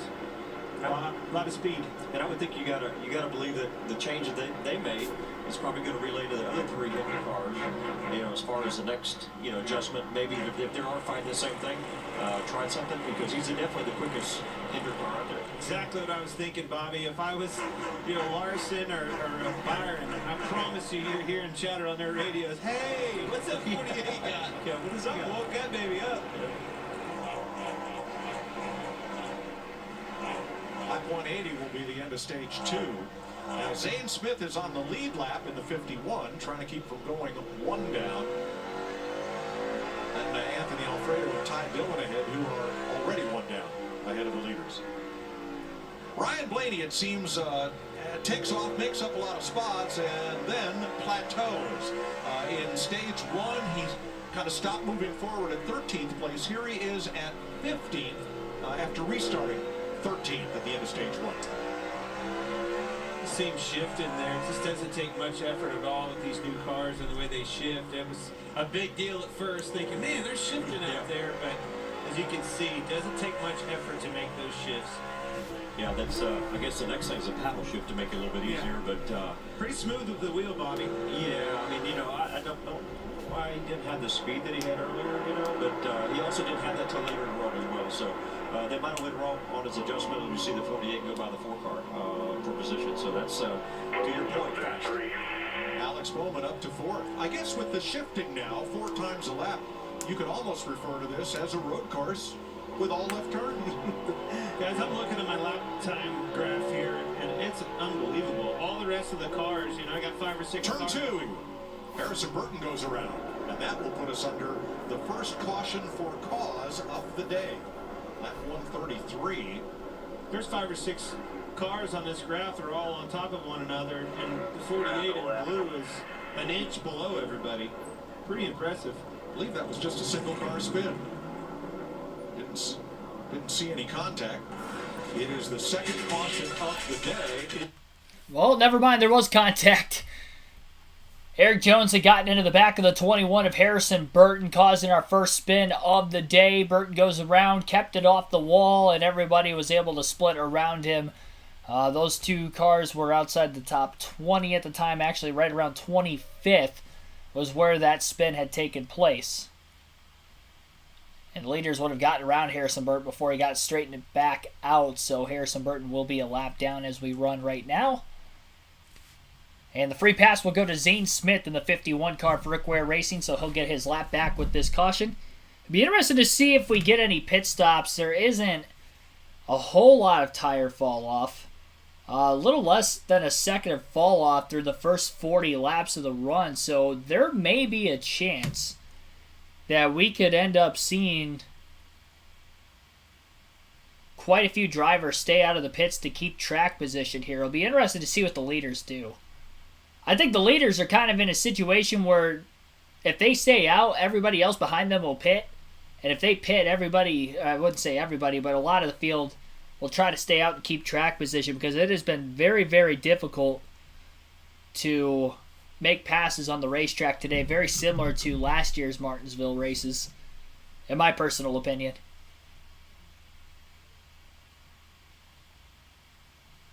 $6TD, thanks for tuning in.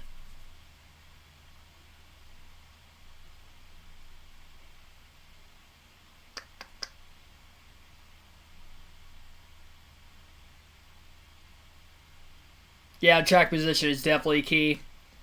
I think you have to stay out, but it doesn't look like that. A lot of the field coming into pit. Long run car, and Denny Hamlin in the 11 was too tight for the short run. Lots of left front lockup, Jamie. Daniel Suarez, he's hanging in there. Top three fired off tighter than before, but freed up as it went on. The 41 and Ryan Priest tightened me up for takeoff. And he needs a little bit better run. Let's see. They did their job again, guys. 3 wide, race off of pit road, won by Ryan Priest, barely. Todd Gillen taking 2 tires. Good call, I think, knowing how good the track position is. He was running in the top 13 before that caution flag came out. So Priest won the race out of the pits. Almirola very close second. And then third place out of the pits was Suarez, but it was very, very, very, very, very, very tight. And hopefully nobody was speeding there. Priest had a really good launch out of that first pit box.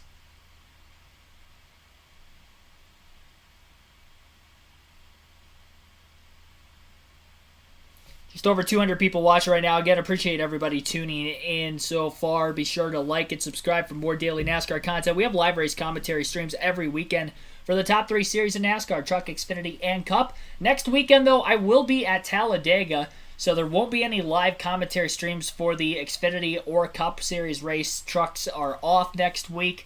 But there will be race highlight videos from the grandstands that I upload for every race I do go to in person. So for ARCA, Xfinity, and Cup Series, there'll be full race highlights. They're usually 20 to 30 minutes in length. And then usually the best parts of the race I'll upload individually as well throughout the course of it. Or maybe the biggest highlights of the race. Maybe not the best parts. If there's a crash, I don't want to say that's the best part. But the highlights of the race and key moments I will definitely upload individually. It'll be the first race I'll be going to this season. So, yeah, I'll be there for that. Probably not going to stream anything from Friday through probably Monday next week. But you can plan on those race highlight videos being uploaded the night after the race. Once I get back to the hotel, I'll go quickly to editing and trying to get that uploaded as soon as I can. It depends on what the internet's like at the hotel I'm staying at. Sometimes it literally takes until the next morning, and sometimes it uploads within like 20 minutes. So it really depends. Jeffrey DeLallo, thanks for tuning in. Matt Hunter, welcome to the stream also.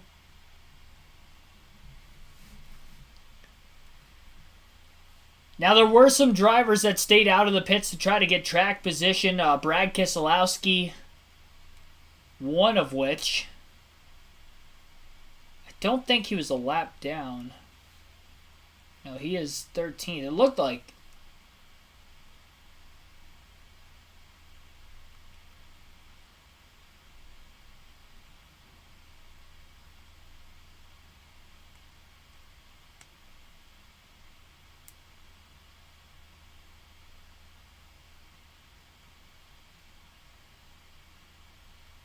Wow, okay, so we have a little bit of an update. 3 drivers caught for speeding on pit road. Bubba Wallace, Brad Keselowski, and race leader Ryan Preece. A race that has been very difficult for drivers to make passes. Not the mistake you want to make is speeding on pit road. And Ryan Preece obviously looked a little quick out of the box. It was pretty obvious when he came out. It looked like he was going at a faster rate at that final lane off of pit road, that commitment line. And he ended up getting caught, busted for speeding. 2 box, you know? Well, that's exactly right. If you look at the number 1 box right in front of him, that's the difference. Because I thought you could, out of that number 1 box, floor it, go as fast as you want, all the way out. Difference is, just like he said, that ain't the number 1 box anymore. Major bummer. So Preece will restart in the rear along with Bubba Wallace and Martin Truex. Saturday on Fox, some of baseball's best show out in an early... That is a tough break for Ryan Preece. We'll see if he could try to get himself through the field as quickly as possible, but the loss of track position is going to be very, very difficult.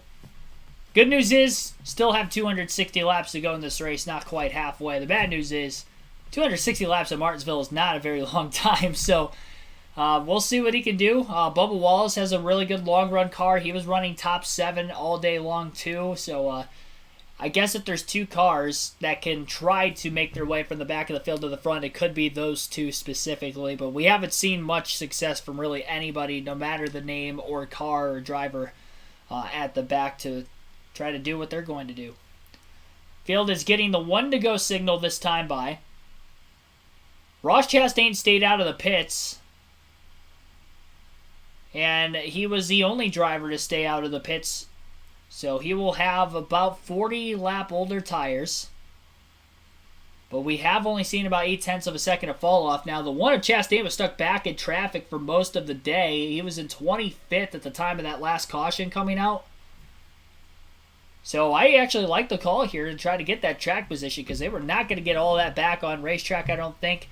And if he's got any sort of speed like his teammate Daniel Suarez has, who has been in the top 3 the whole day, Ross Chastain might have a chance to stay up there. We'll see what the tire difference will be. Chastain elects the inside of the front row for the restart. Green flag back in the air at Martinsville as they enter the Geico restart zone. Chastain with the launch will get out ahead of Suarez into turns 1 and 2, and he will be clear off the exit of that second turn. Daniel Suarez got a good drive off, but the 10 car trying to hang on that left rear corner panel. Suarez with a block, trying to move to the inside, has to give the 10 a little bit of room. The 10 knocks him up the track. A lot of contact between Suarez and Almirola through turns 3 and 4.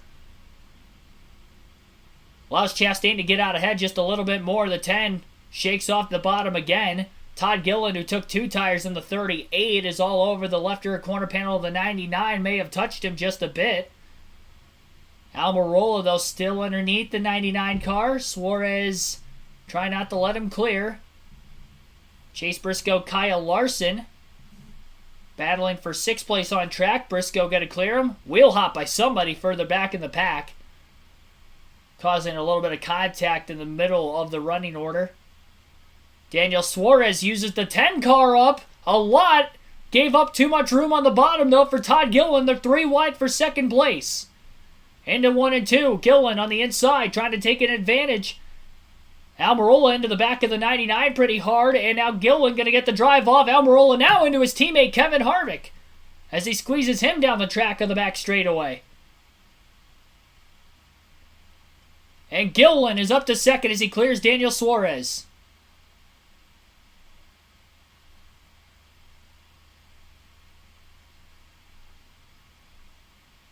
Almirola bounces off the wall and then into Harvick off of turn 2 as well. And they were rubbing on each other all the way down the back straightaway. Almirola still stuck on the outside. Briscoe looking to take over. 3 wide further back in the pack now around Byron, Blaney, and Allmendinger. Outside the top 10.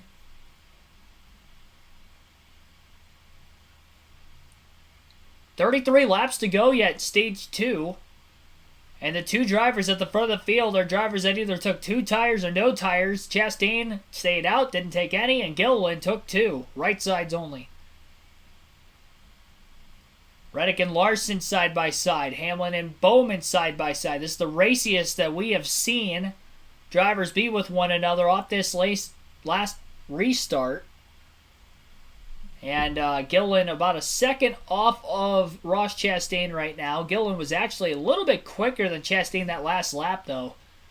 Took a little bit, obviously, for the 38 to get this second. It took the 99 and the 10 using each other up a few quarters in a row, which opened up the bottom for Gillen to go 3 wide, and he made it work perfectly.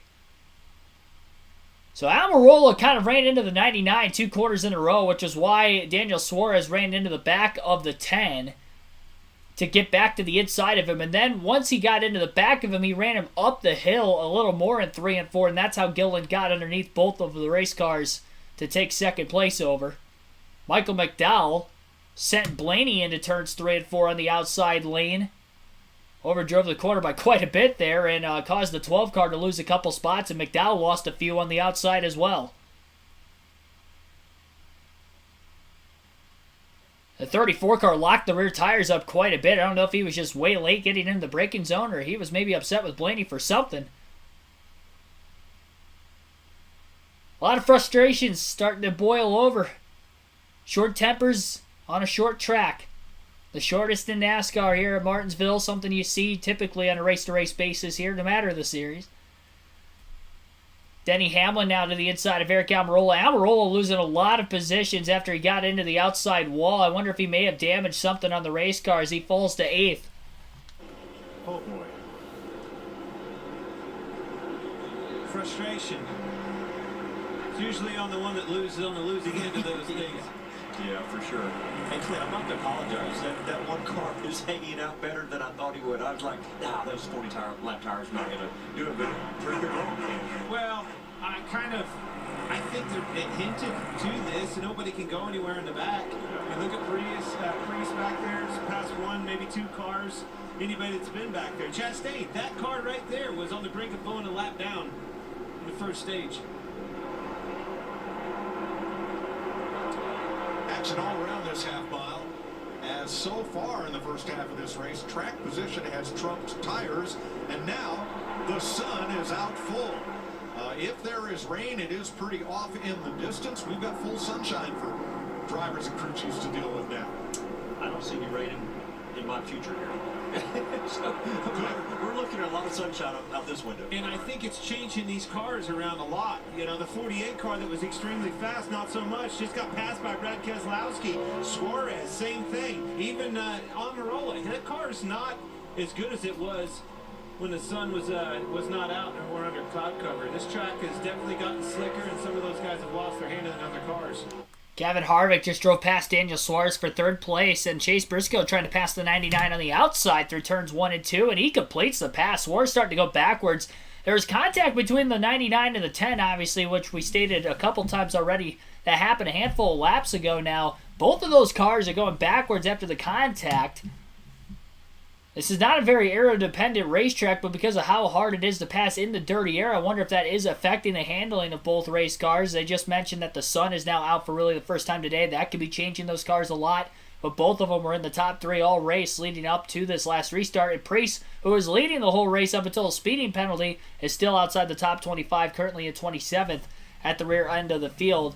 Because, again, it is just so difficult for anybody to make passes. A lot of these cars so equal with the next-gen car. That causes quite a bit of it. And Ross Chastain on those 40-lap older tires still out in the lead.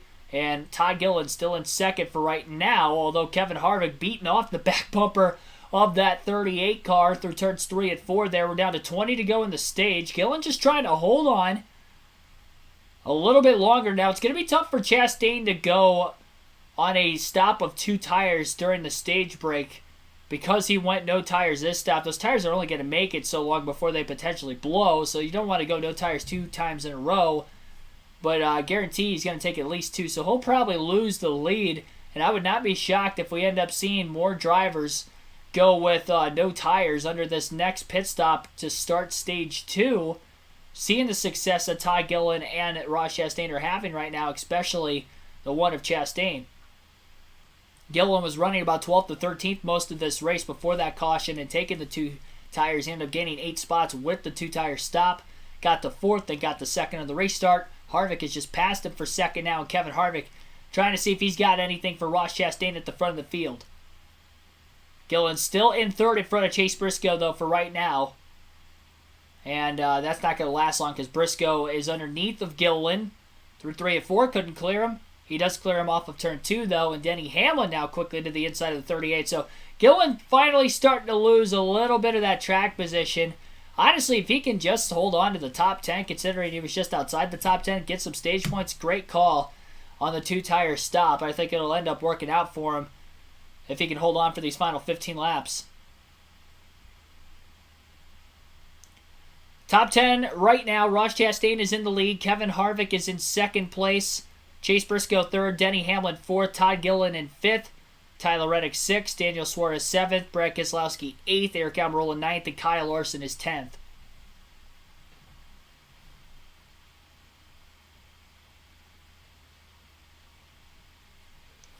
$224 people watching. Like, subscribe for more daily NASCAR content. Still in the first half of this one. Our goal 200 likes on the stream today.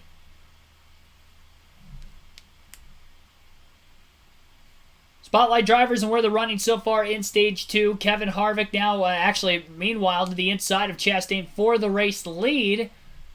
So they have finally ran Chastain down. Chase Briscoe in second place right there as well. Chastain finally going to lose the race lead after having it for officially 31 laps.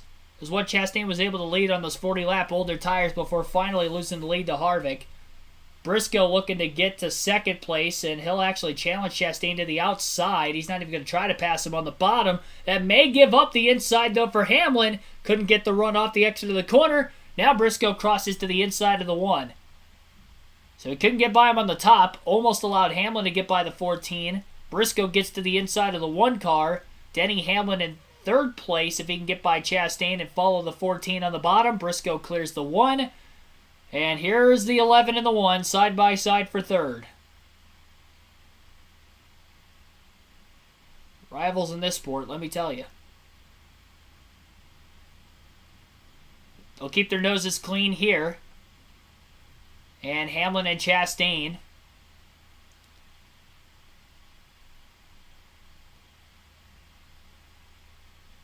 That battle was short-lived.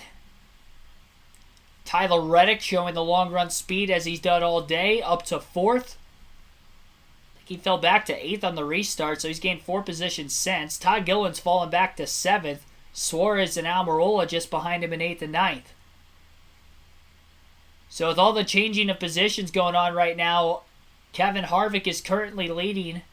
Chase Briscoe is 0.7 of a second behind him at second. Denny Hamlin in third. Tyler Reddick 4th, and now Ross Chastain's in 5th. First time we've seen Brad Keselowski in the top 10 today as well, in the 6th place position out of seemingly nowhere. 9 laps to go, stage 2. Make that 8 to go, stage 2.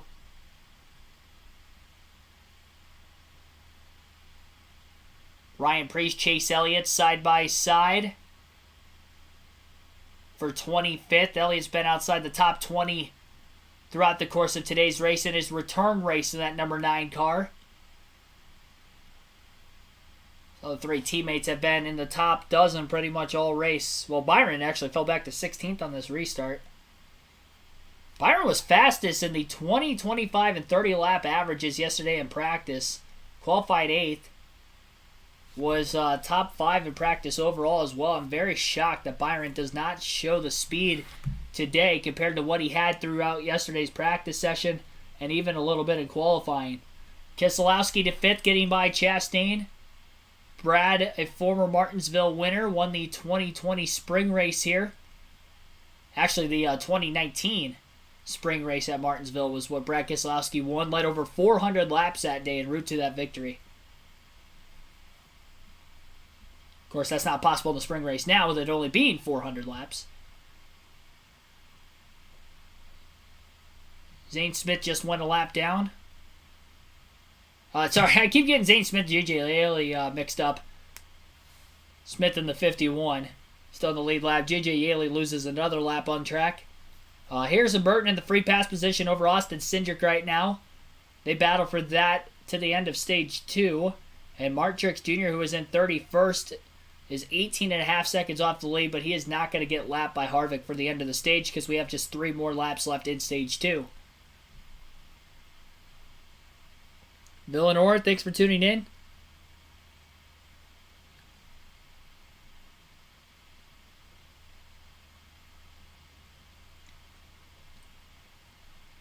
Hamlin not letting the 14 car pull away.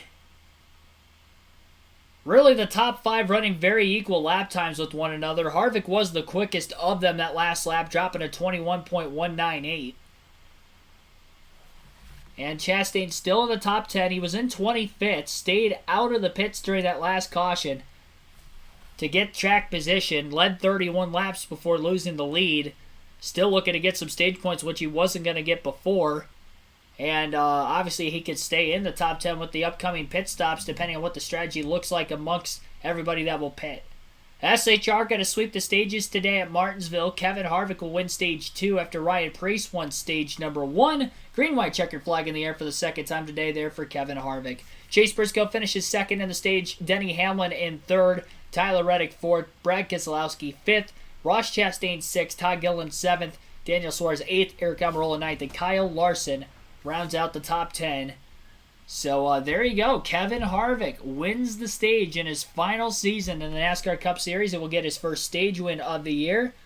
And SHR goes 1-2 in both stages because remember, it was Almirola who finished second behind Preece in stage 1.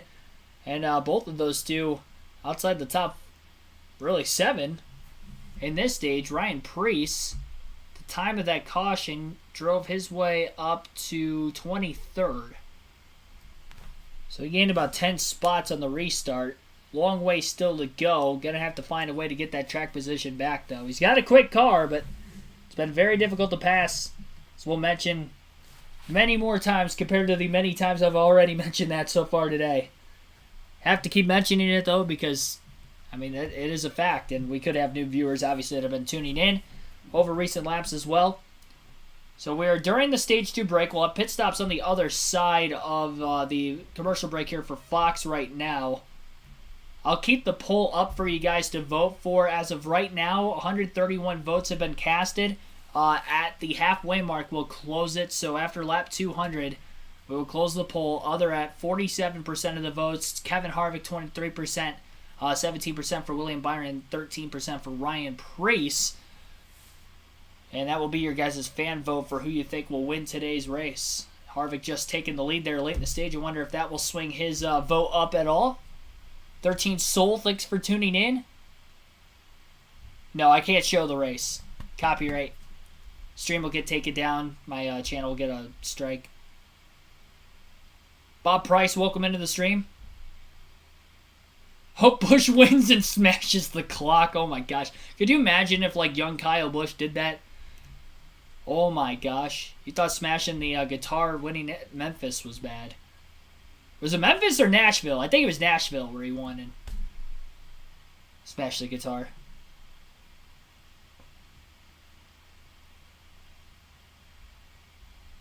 Yeah, it was Nashville.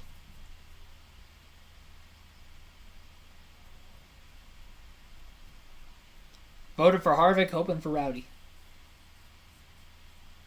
I think a lot of the other has to do with Chase Elliott coming back. That's what I'm assuming. It's not. Remember, it's who do you think will win the race, not who are you hoping wins the race. Try to keep that in mind. Any week Kyle Busch is up there, he wins it all the time. Kyle Larson wins the vote all the time. It's always between the popular drivers, and because Kyle Busch, Kyle Larson, and Chase Elliott are not in the voting poll this week, I think that's why other is leading, if I had to guess. Because the 3 guys that are in the poll this week, 2 of them have literally dominated this race. And they are nowhere near leading the poll percentage-wise. Harvick third in points coming into the race today. 26 out of the regular season points lead. And having a solid points day thus far. Getting a lot of stage points in stage 1. 5 of them, and then 10 in stage 2, so 15 total. And Christopher Bell didn't get any stage points in today's race through stage 1 and stage 2. Pit stops will be happening this time by as pit road will be open at lap 185.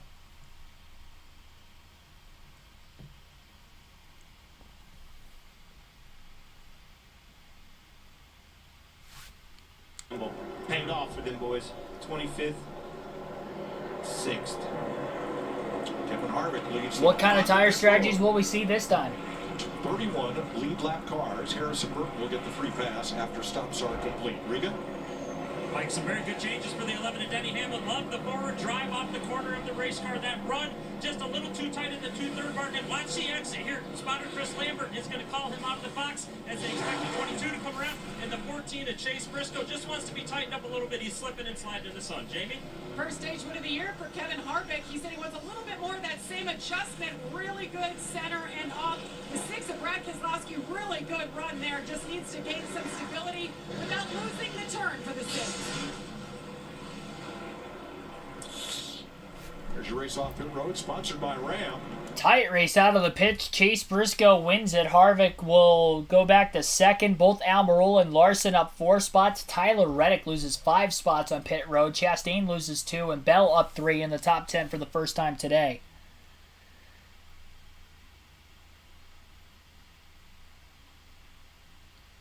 So fantasy locks at the end of stage 2, and because we are already stage 2 is already concluded, the fantasy is already locked. And it sounds like they're going to try to dial up Kevin Harvick from the FS1 booth. The car's driving good. You know, we just have to keep the track position and stay in a rhythm in here. We've been fighting loose, so we've been trying to get that a little bit better. It was better that session. I just got to send them off for the first 25 laps there, a little better in the corner. Then it starts to come around. So happy to show these real treat Hot Brothers Pizza colors, and we'll keep digging, man. All right, buddy. Good luck. Thanks for your time. Yes, sir. Kevin Harvick is your... So just one caution for incident so far through the first 2 stages. It was a Harrison Burton spin at lap 132 in stage 2. And the free pass during that last caution was awarded to Harrison Burton in the 21. So he'll be back on the lead lap in the Wood Brothers number 21 Ford. And we will take another ad break here ourselves as we await the restart to start stage 3 for today's NOCO 400 at Martinsville as you're watching live on KRC. Once again, be sure to like and subscribe for more daily NASCAR content.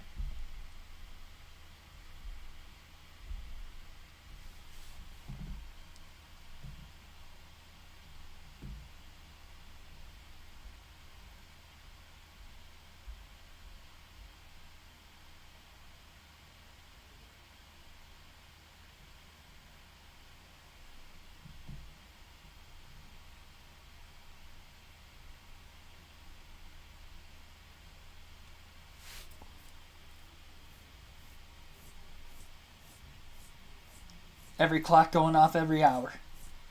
Yeah, we were actually just talking about Jeff Gordon. If every clock goes off every hour in his house, all the Martinsville clocks he has. Him and Richard Petty.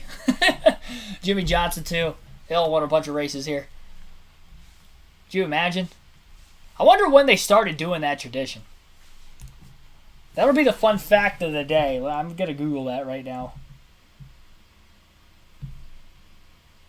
See if Google knows. Google knows all, so Google will know. Was the first...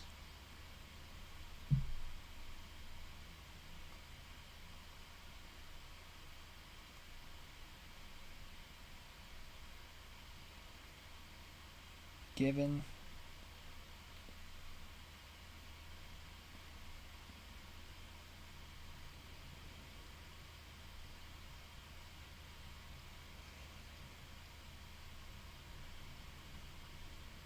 Oh, it's actually uploaded on NASCAR's website like 3 days ago. They had a story behind it.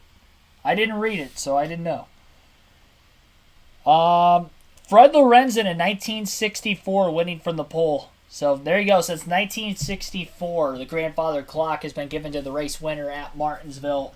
For all the NASCAR Cup Series races, And I think they do that for every single series that races there. It doesn't matter whether it's a local short track, modifieds, or any of the top 3 series in NASCAR as well. So that's pretty cool that in every series it is the same trophy that is awarded. And it's not really a trophy. It is a grandfather clock.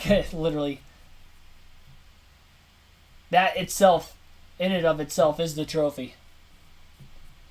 It has the sponsor and the date of which, that driver won, but...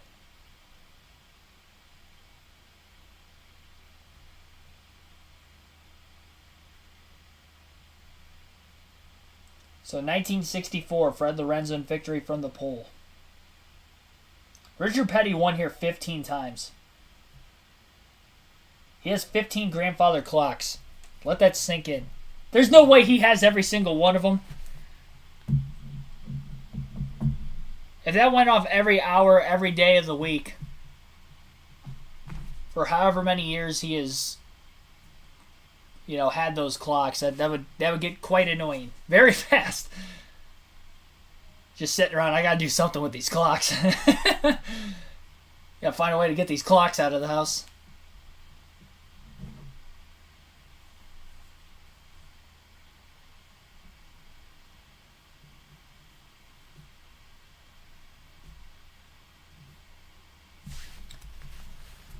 Front row of the restart will be Chase Briscoe. Brad Keselowski actually chose the outside of row 1. Then Kevin Harvick and Eric Almirola will be in row 2 for the restart.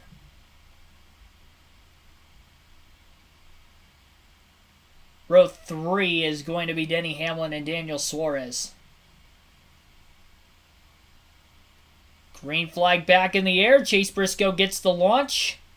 Kevin Harvick on the bottom lane gets to the inside of Brad Keselowski, who did not take off well in the restart that time. And Harvick going to be clear for second. Denny Hamlin trying to keep the 6 car stuck on the outside lane.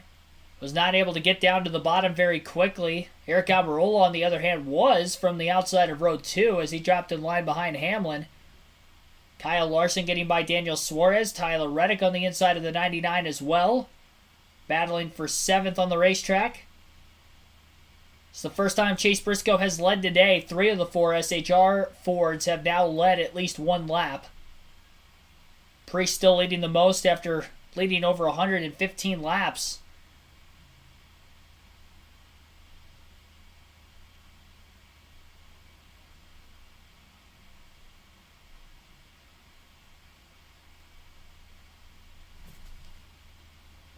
Ryan Preece in 20th right now.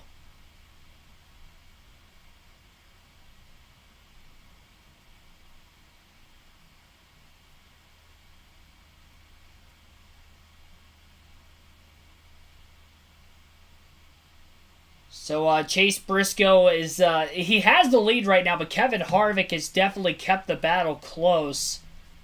Still only a 0.2 of a second difference between Briscoe and Harvick, which in actuality is really only about a car length and a half as they're in the middle of the corners. And Denny Hamlin still very close behind in 3rd after he was able to clear the 6 of Keselowski. Keselowski was able to get to the bottom in 4th, though, in front of the 10 of Almirola. So the top 5 following this restart to start this final stage. Chase Briscoe is in the lead. Kevin Harvick 2nd. Denny Hamlin 3rd. Brad Keselowski 4th. And Eric Almirola is in 5th. Christopher Bell getting a big bump from behind by Alex Bowman. And then Ryan Blaney got into the back of the 48. Caused a little bit of an accordion that time through 3 and 4.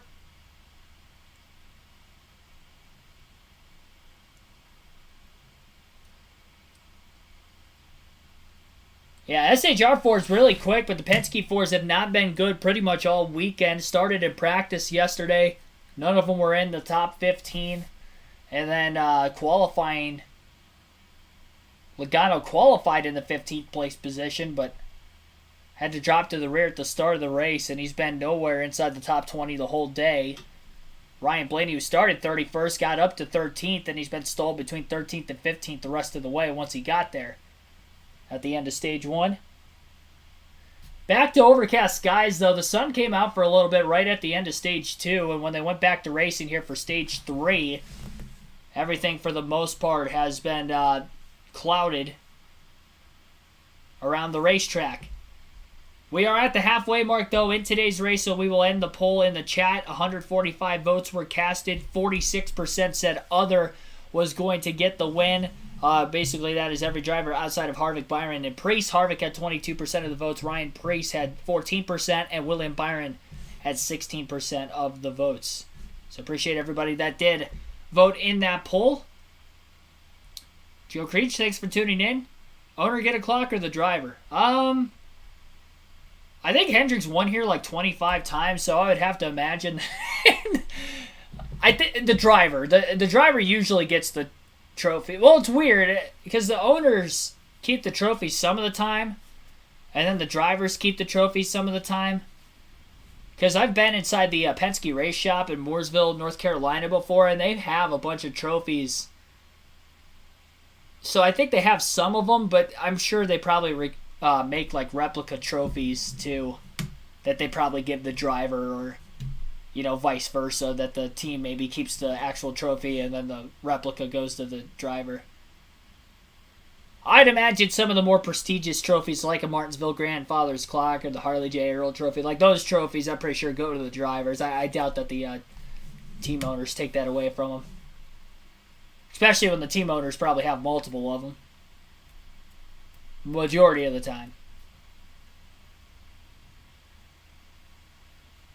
I feel like very few teams in NASCAR nowadays that have won it have won it only once. Briscoe still leading.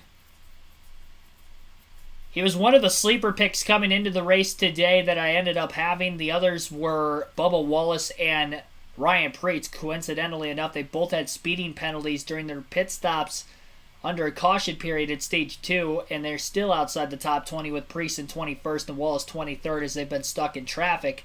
The other drivers on that must-have list that I guarantee top 10 finishes for, Tyler Reddick is in 7th, has been top 10 all day. Kevin Harvick has been top 10 all day in 2nd right now, and then William Byron hasn't had as good of a run as I would have thought he would have had after how fast he was in practice yesterday. He is 18th right now and has been outside the top 10 for pretty much the majority of this race. He was in the top 10 at the end of Stage 1. I think he was like 10th. And then that was it. He fell outside of the top 10 to start Stage 2 and has been there pretty much the entire middle portion of this race so far. But depending on how cautions play going forward, we could see a lot of strategy coming up with some pit stops in this final stage if we do get a decent amount of yellows.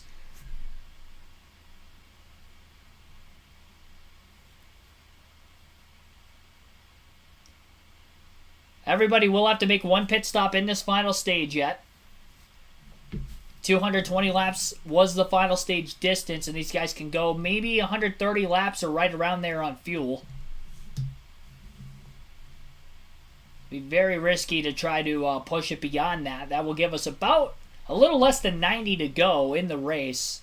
They try to stretch it as far as they could on fuel. I'm sure a lot of these teams will do. I doubt we're going to see anybody try to split it in half and risk going a lap down. Maybe if you have a win in the bank, that could be something you could do.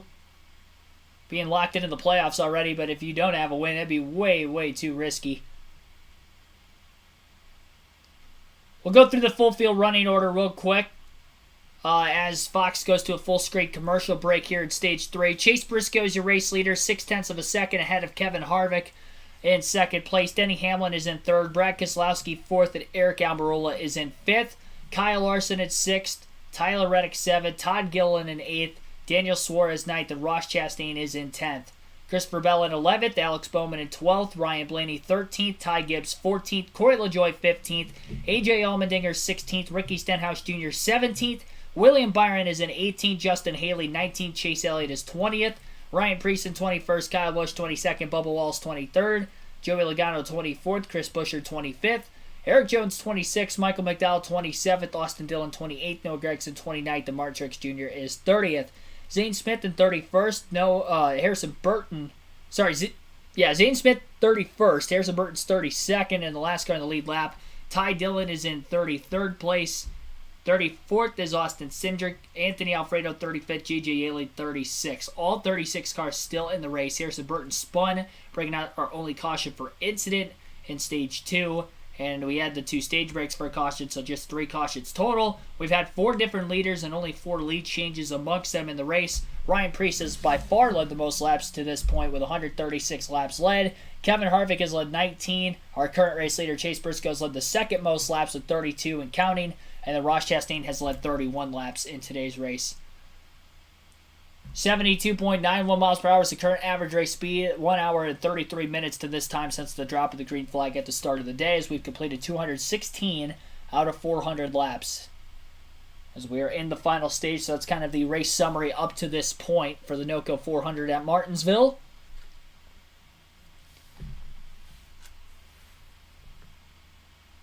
Just don't keep the clocks at your house, yes. Well, I mean, I'm down for keeping one at the house.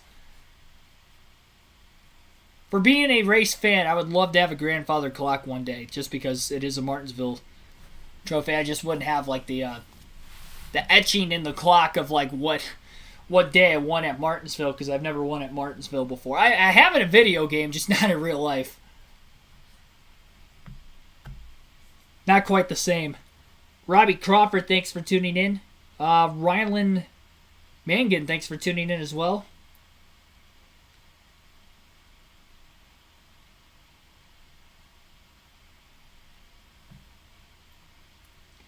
That's a good comment, by the way, in the chat. Drivers get the clocks. Driver with multiple clocks donated to the NASCAR Hall of Fame, other places. Yeah, I didn't even think about like the NASCAR Hall of Fame having some certain stuff too.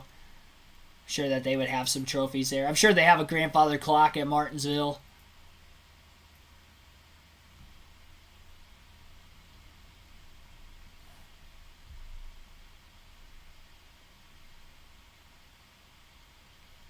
They usually try to find someplace nice for them. They're not just collecting dust elsewhere. Somewhere random. Briscoe getting into the back of lap traffic. The 15 car has just lost another lap. The 78 of Anthony Alfredo about to lose another lap. And then in front of them, Harrison Burton, last car in the lead lap, as well as Zane Smith are there. And who else is there is Harvick and Hamlin. They have not let Chase Briscoe pull away from him. In fact, the lead is tightened a bit because before the commercial break it was 0.6 of a second. And now Harvick is really close to the back bumper of Briscoe through lap traffic. Again, it's been very difficult to pass today, so this could be the opportunity over the course of the long run for Harvick and Hamlin to maybe pounce on Briscoe the more and more dense lap traffic does get. A lot of the field very spaced out, though. In between Hamlin and Almirola, there's about a 4-second gap, a 2-second gap between Almirola and Keselowski as well, so Almirola kind of in no man's land right now. About as calm as it could be for Martinsville for Eric Almirola, while still sitting in a very good spot in 4th place. Dropped back to 8th at the end of Stage 2, but picked up some spots on pit road and a couple more on the last restart. Todd Gilliland has not finished worse than 15th place in the last 4 races, and he has ran in the top 13 all throughout today's race. He tried a 2-tire strategy call in the last stage, which ended up getting him to 2nd place on a restart. Held on for a while to that 2nd place position before falling back to 7th before the end of the stage. Got some stage points. Got to get 4 tires back on that race car during the stage break. Now he is back in the track position and on equal tires and is still in the top 10 and 8th. Great run for Todd Gilliland in his 2nd full-time season in that front row car. And not even really running the full season in that car because Zane Smith's scheduled to run 6 races in that car. Todd Gilliland definitely impressing a lot of people, I'm sure, this season. I think he came into this race very close to the top 20 in points as well. Maybe has an outside chance to make the playoffs for front row this year. His teammate Michael McDowell did that 2 years ago after winning the Daytona 500. McDowell had probably his best statistical career at front row, season of his career at front row last year. Even better than the Daytona 500 winning year, where he had a career high in top 5s and top 10s, but did not get a win to qualify for the playoffs. Had a 100-point penalty at one point in the regular season, which also hurt him. An L2 penalty was had docked him 100 points. But even without the 100-point penalty, he wouldn't have made the playoffs. But definitely was a threat for a top 20 points finish before that. We'll see if Gilliland can carry the banner, though, this year the rest of the way. Still very early in the season. This is only the 9th race of the year, and we still have 3/4 of the season to go after today's action.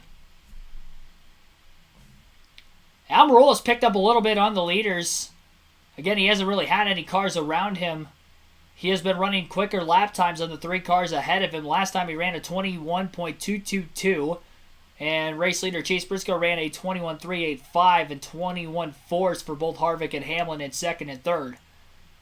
Almirola, who was 4.6 seconds off the lead, is now 2.7 seconds off the lead and still quickly closing.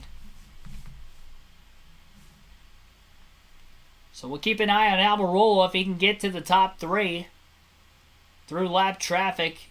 He's definitely closed the gap. Kevin Harvick faster than Briscoe that last lap, and he's now just 0.2 of a second off the lead, and he is right on the back bumper of Briscoe.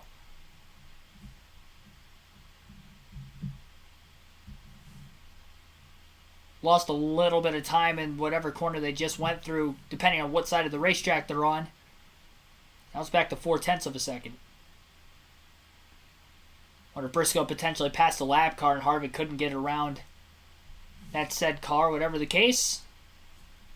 Briscoe picked it up just a little bit from the lap before. Typically see the fall off for the first 30 to 40 laps. There's about 0.8 of a second or so of fall off. But then after that, the tires don't really fall off again. In that first stage where they went 80 laps from start to finish, it was still only about 0.8 of a second. So that's why the track position has been so key in this one. It's a combination of the next-gen car being just so equal for teams from the front to the back of the field as far as overall speed. Everybody's driving the same race car, essentially. They're spec chassis. And on top of that, you add in lower horsepower on these shorter tracks and the road courses compared to what we have with the Gen 6 car. We had a 750 horsepower package. I think it's 650 or 610 with the next gen car. So it's a little bit higher on the intermediates, but not as high, in fact, lower on the short tracks and road courses. And then you also have to add into the fact that there's not a lot of tire fall off with Goodyear on these next gen cars, really on most racetracks, unless you're on a very abrasive surface like a Darlington or a we saw it at Richmond a couple weeks ago, but unless you're on a really, really old surface, there really isn't any tire fall off. So, it's another reason for these teams to want to stay out of the pits, really, as long as they possibly can, because if you try to split it in half and gain some track position, you're really not going to get any track position. It's just too big of a risk. You'll lose a couple laps under green flag conditions on pit road. Slow pit road speed of 30 miles an hour around this racetrack. It's a very, very long pit road that stretches about 3/4 of the way around the track.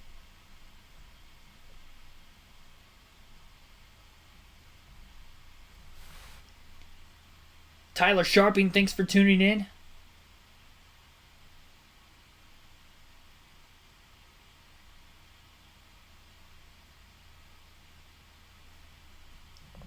Appreciate everybody that has tuned into the stream so far tonight. Be sure to like and subscribe for more daily NASCAR content if you haven't already. Our goal is 200 likes on the stream. We're at 118 right now with about 161 laps still to go at Martinsville.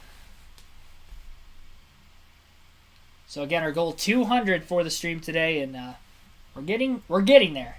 We're over halfway there, just over halfway through the race. It's going to be close. Hopefully we don't make it close and we just get there right now. We have over 200 people watching right now, so I know not all of you guys have hit the like button.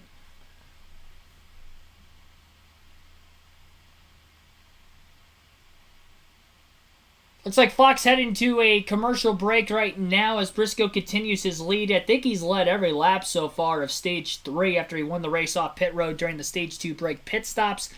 So he leads by 0.2 of a second over Kevin Harvick, who is in second place. Denny Hamlin is in third, 0.7 of a second off the lead. Eric Almirola's closed the gap down to 2.6 seconds back at fourth. Big a big gap back to Keselowski, though, in 5th, as he is 7.1 seconds off the lead.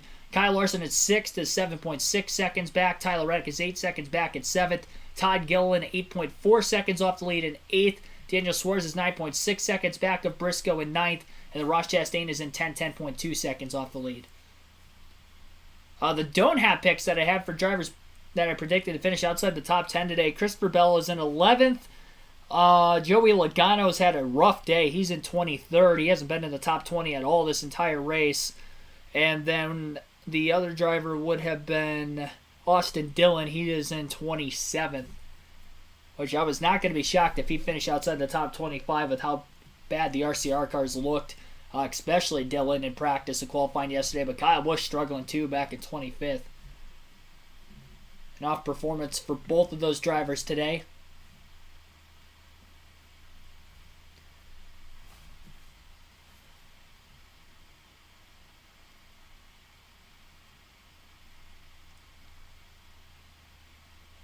I had high hopes for my fantasy team. I felt very confident about it today. I have Kevin Harvick. He's in second. He won stage 2, so scored a lot of stage points. I have Chase Briscoe. He's leading and scored a lot of stage points. Tyler Reddick had 15 stage points today, and he is currently in 7th.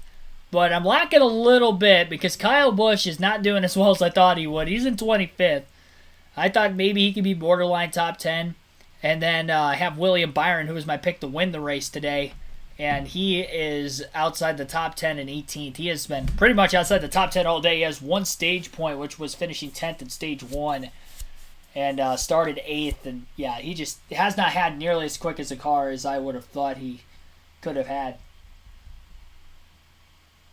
And the bonus points, I had Blaney over Bell. See, Blaney 13th, Bell 10th right now. Byron over Truex. Byron beating Truex by a lot. Truex back at 30th. He has not had a great day either. And he actually started in the top 10, so I don't know what's going on with the 19.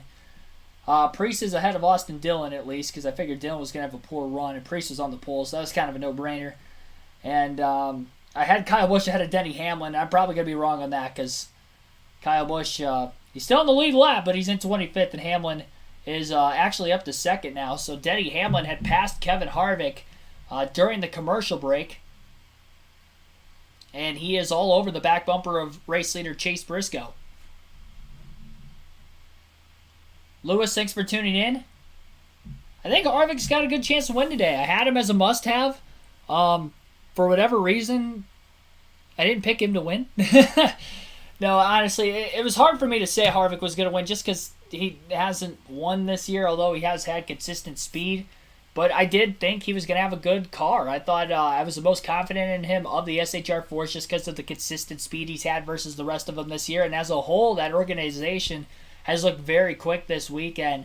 And if it wasn't for Ryan Preece speeding on pit road, I would not doubt that all 4 of those drivers would be in the top probably 6 or 7 at the very least, if not in the top 5.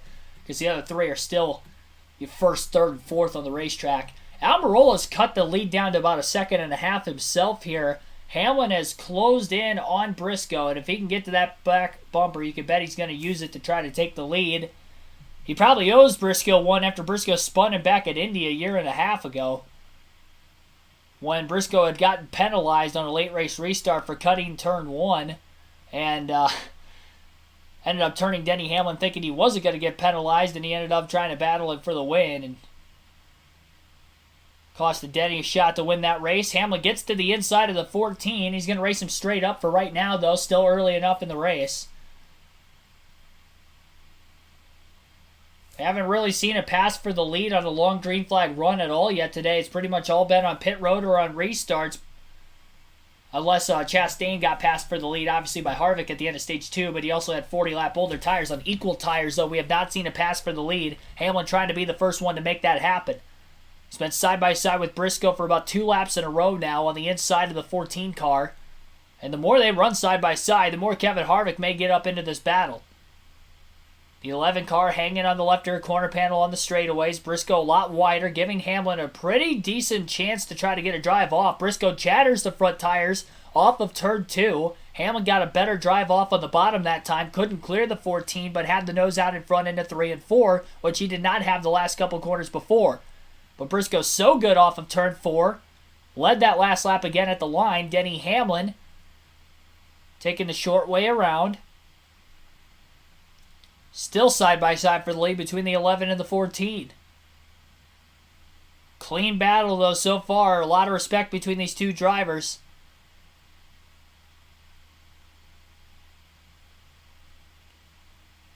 Chase Briscoe on the outside of Hamlin, still holding on as long as he could, and now finally can't hold on any longer.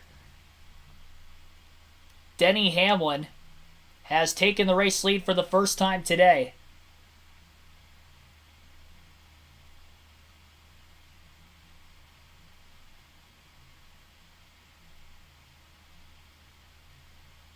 Chase Briscoe racing with a broken middle finger on his left hand. Finished fifth at Dirt Bristol last week with that broken finger, leading laps today, and currently battling his teammate for second, Kevin Harvick, as Briscoe maybe falling back just a little bit. Harvick couldn't make the pass. He had a slip up off of turn 4, and he ended up falling back in line behind the 14 car. The longer it takes Harvick to pass Briscoe, the better chance Denny Hamlin's going to have of pulling away. Hamlin continues to work through the lap traffic right now.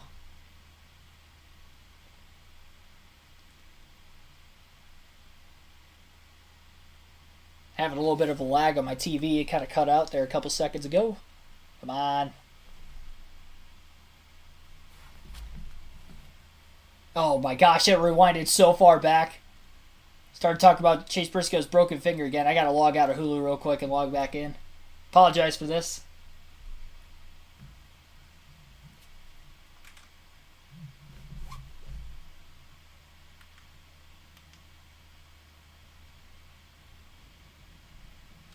There we go. Harvick back to the inside of Chase Briscoe again for position. Eric Almirola's closed the gap on his teammates, making a 3-car SHR battle for second. Harvick will clear Briscoe off of turn 2, slamming the door shut. And Almirola driving it in deep into turn 3 to get to the inside.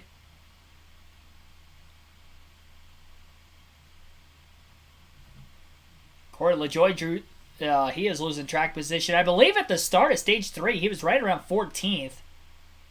But he's lost a lot of ground. He got moved up the track by Bubba Wallace. Turns 3 and 4. And he got passed by about 3 cars in the middle of that corner as Buescher and Logano were also able to get by the 7. But LaJoie definitely fading over the course of this run. This has the potential to be the longest green flag run of the day. Haven't had a caution for incident in stage 3 yet, and with the final stage being 220 laps, the longest green flag run we had was 80, which was stage 1 that went wire to wire green flag. Weather Expert Gaming, thanks for tuning in.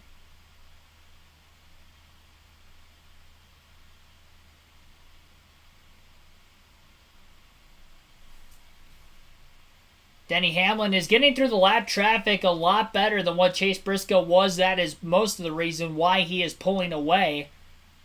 Kyle Busch in the 8 car going a lap down. Eric Jones, Austin Dillon have gone a lap down recently, and now Corey LaJoie will go a lap down through turns 1 and 2 as well. So we're down to just 23 cars on the lead lap. And Hamlin's extended his lead out to 1 second over Harvick.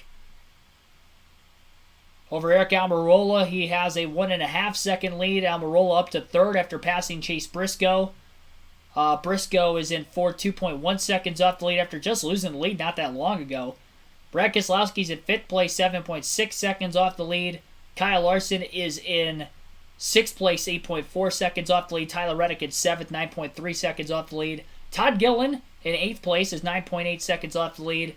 Daniel Suarez is 11 seconds back in 9th, and then Christopher Bell in 10th, 11.6 back.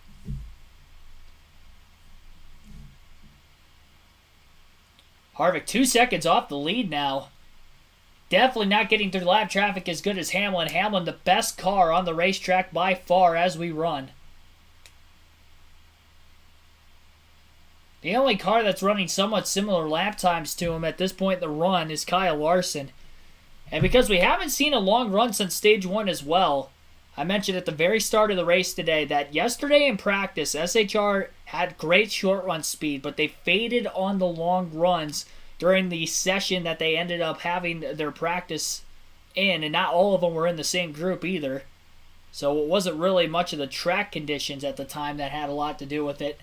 And you're kind of seeing it in today's race. Now, they're holding up better than what I thought they would in the long run for the most part, as they're all still in the top 5. But they have nothing for Denny Hamlin on the long run, which Hamlin really wasn't in the top 10 in lap averages yesterday. So he is showing maybe a little bit more speed today. They maybe made some adjustments overnight after practice yesterday that maybe was going to help them for the start of the race today. And whatever has happened to that 11 team overnight into today's race, they have looked very, very quick. Toyotas were looking fast yesterday, but it was the 2311 Toyotas of Bubba Wallace and Tyler Reddick who probably looked the quickest amongst them. Hamlin and Truex were probably the quickest Joe Gibbs Toyotas, and I'd say Truex was faster than Hamlin, but Truex has dropped like a rock in this one. He's back at 29th, a lap down, and has not had good speed at all. Denny Hamlin, the only Toyota in the top 5. And the next Joe Gibbs Toyota would be Bell in 10th.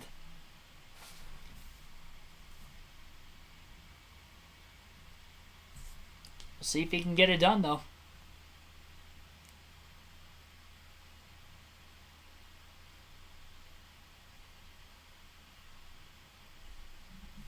Harvick now 3 seconds off the lead. 3 counting the stage breaks. 5 lead changes, or 4 lead changes, since Priest started from the pole and stuck up the show for 135 laps. Denny Hamlin, the current leader. 22 cars on the lead lap. All the way back to Bubba Wallace. Just 3 caution flags. Priest and Kevin Harvick, the stage winners today. Really hard to believe, Bobby, that you can come here these days and see all that green flag racing. Houston have some serious carnage at this place. Yeah, we haven't seen that, a lot lately in the past couple years, but, obviously Denny Hamlin is just really, really moving on right now. Corey LaJoie and Kyle Busch got together on the front straightaway, and it almost turned Kyle into the front stretch inside wall, and there's the payback right there. Yeah, he didn't like that, did he? Corey's been into it with 2 or 3 guys. Here's what we're talking about. This was a lap ago.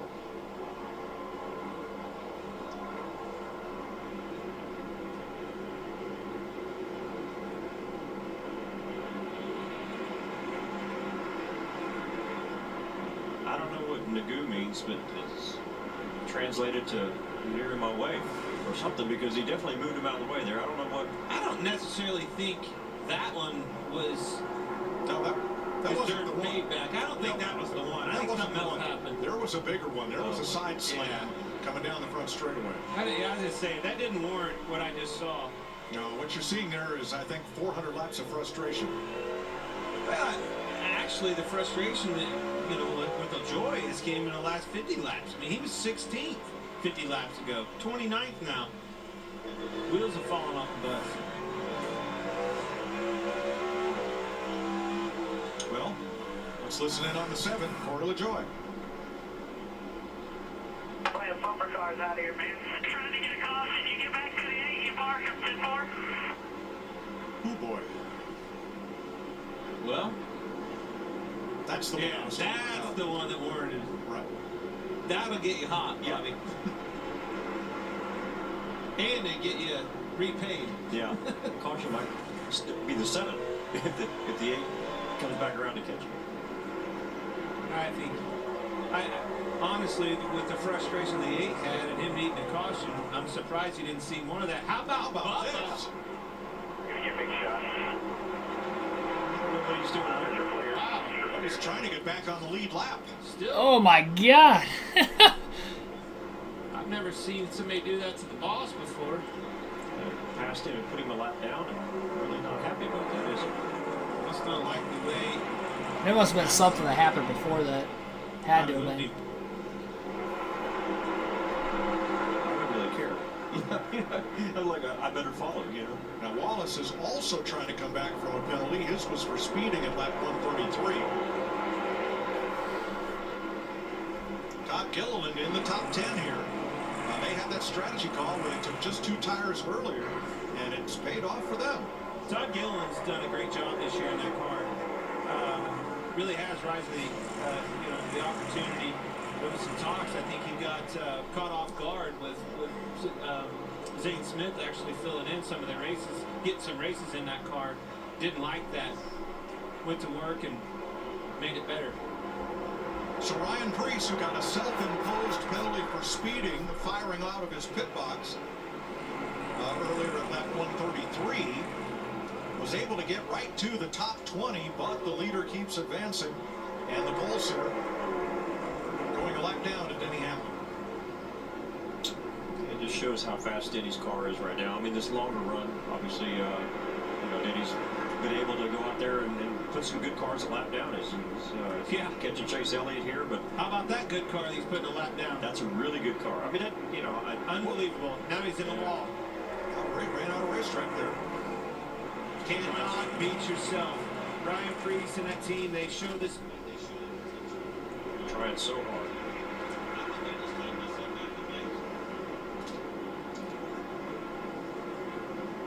So 113 laps to go. Hamlin 1.3 seconds ahead of Kevin Harvick, and working heavy traffic.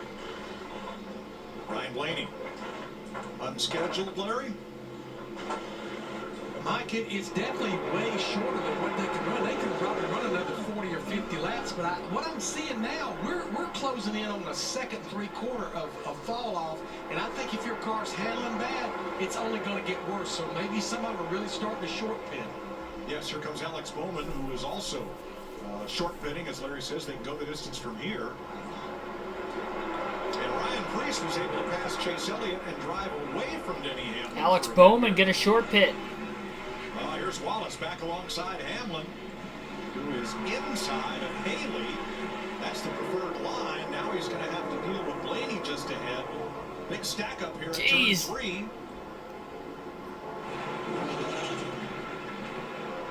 And that's going to sort itself out. Christopher Bell, last fall's winner here, is in, and so is Kyle Busch and Tyler Reddick. So this begins. Green flag stops. Regan.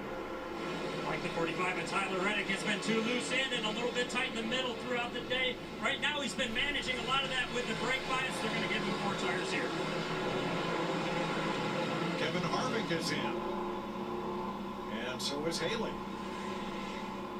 Jamie. And once Kevin Harvick gave up that lead, he said we got really bad really quickly, tight through the middle, getting a little loose in. So he's looking forward to these adjustments here on the 4 tire stop and air pressure adjustment. Regan?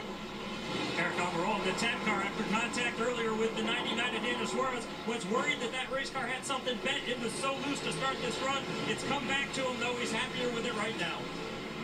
The leader, Denny Hamlin, he got caught up in a whole pile of cars that just exited the pits on fresh tires right in front of him, so he is coming to the pits. Regan? Mike, Denny's only complaint with that race car this run is it loses just a little bit of forward drive after 25 laps into the run, but I don't know that they need to worry too much about that. It seems like he's got way more than everybody else. And the 5 car, Kyle Larson, should be heading to the pits right now. That car has been getting better as the day goes on. They just can't connect the corner. If they get good in the middle, they don't have drive off, and otherwise they can't connect it. Briscoe, Almirola, Chastain have been on pit road. Here's Byron, Chase Elliott, and Gilliland in. So that's about half of our lead lap cars have been to pit road. A.J. Allmendinger, too fast exiting. He'll have to come back around and make a pass down pit road at pit road speed. Jamie. Great day for Todd Gilliland. Mike, you mentioned him. He's had top 10s in the last 3 races this season, so they're certainly on the upward swing. Been running top 10 all day today. They're happy with it. They said, keep hitting your marks. Stay in the top 10. Quick stop for him. Ricky Stenhouse on pit road. So is Eric Jones, and Allmendinger makes his penalty drive down pit road. That'll take him off the lead lap today. Anthony Alfredo in the pits. So that will leave us the top 6 on the leaderboard, plus 8th place Martin Truex, 12th place Noah Gragson, 14th place Harrison Burton, and 16th place Corey LaJoie are the cars that have not yet stopped. I think as a driver, when I saw those first guys pit, as a driver, I saw them, I would see them pit, and I would want to like say, hey, listen, do we need to do what they're doing? You know, because if they're going to come out and beat us on lap times, you know, short pit like Larry said, I mean, as a driver, that's what I want to do. I want to say, hey, let's keep up with them. Absolutely. Well, the big gainer so far has been Kevin Harvick on that green flag cycle, because Harvick was 0.7 of a second behind Hamlin when he pitted from second, and he is now in 8th place, the first of the cars that have already made their green flag stop. Yeah, these guys are really thrashing to get around the leader, Keselowski. Get their lap back. Such a nerve-wracking time when you start on a green flag pit stops on these short tracks. Everybody bunched up, everybody coming out on tires, old tires. That's when something can happen. Get into the back of somebody with your grip mismatched with your new tires versus their old. Now, look on your left on the scoring pylon. There is the number of laps since the pit stops, as Keselowski is now in. That will turn the lead over to Daniel Suarez, who, along with Wallace, Logano, Dylan McDowell, and Truex and Gragson, have yet to stop. Logano sliding all over the place. Jamie. Yeah, Keselowski's had a pretty solid day. Certainly much better than the way he ran in both races last year. Staying out there, led 7 laps. He said this whole sun is playing into our hands. It's getting a little slick, and that means the car is better. 4-tire stop air pressure adjustment for the Sims. Anthony Alfredo in trouble in turn 2. He came down the front stretch up against the wall, and look, there's why. Look at the tire against the wall on the front straightaway. How is that not a caution? Yeah, it's off of turn 4. And that should be a caution. I'm not sure why it's not. What you said? Not sure where it's. I didn't see the tires. Is it in the pits? No, it's on the wall. It's up Yeah, against there's the wall. caution They right finally there. saw it. They It's couldn't against the see it. wall in turn 4. Yeah, you cannot see it from. Well, I'm saying I see that. I'm saying if from up here in the grandstands or even in the booth, even for NASCAR, somebody had to tell them, or the teams are probably telling them, you couldn't see it up against the wall. Well, that will be a suspension for a couple of crew members on the 78. There you see him in trouble coming off the corner, and the wheel and tire exiting the car. Man, Brad just did pit. Logano staying out. Wallace, that's going to save their day. They're going to have to pit here. Ryan Blaney got a break. He gets the free pass, but the big winners here: Suarez, Wallace, Logano, McDowell, Truex, and then Gragson and Burton had not stopped. Now, a number of drivers that just had will likely take the wave around and get back on the lead lap. But this is pretty much going to be a free stop for those 5 lead lap cars that had not yet been to pit road. The ones with those numbers over 100 on your scoring pylon. Absolutely. Actually only showing 11 cars on lead lap right now. That's a caution you need. It was time to gamble for some of those guys. Wallace, they were out. Logano's been struggling all day long. Paid off for them. Wallace was looking for a caution. He was beating on his team owner. I guess he got it, you know, without having to take somebody out or hit too hard. Absolutely.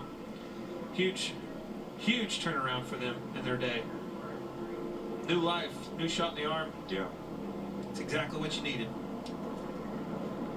Joey Logano spent most of this race out of the top 25 after having to start in the back because they had a water leak this morning, changed a part, and NASCAR said, okay, you lose your starting position, you start in the rear. And now, he's the 4th place car.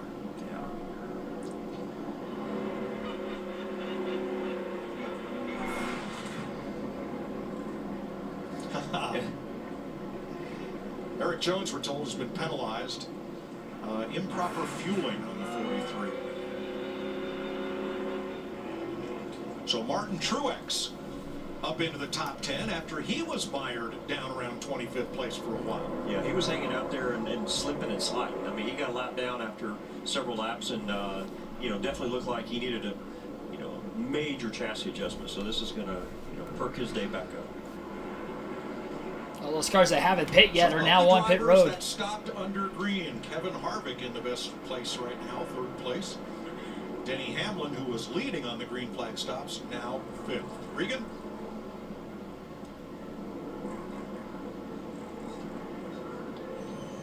Mike, the 23 car, Bubba Wallace, they wanted to play the long game there. It worked out good for him. Bubba very happy with the team for doing that. He needs lateral grip with that race car. And the 22 of Joey Logano, another great break for them. He has been loose off and tight in the middle all day long, though that was the best run so far. Jamie? Kevin Harvick in once again just to put some new tires on there. The 99 Daniel Suarez, terrible last run. He had that issue in the rear. Wasn't sure what it was. Made an air pressure adjustment for tires.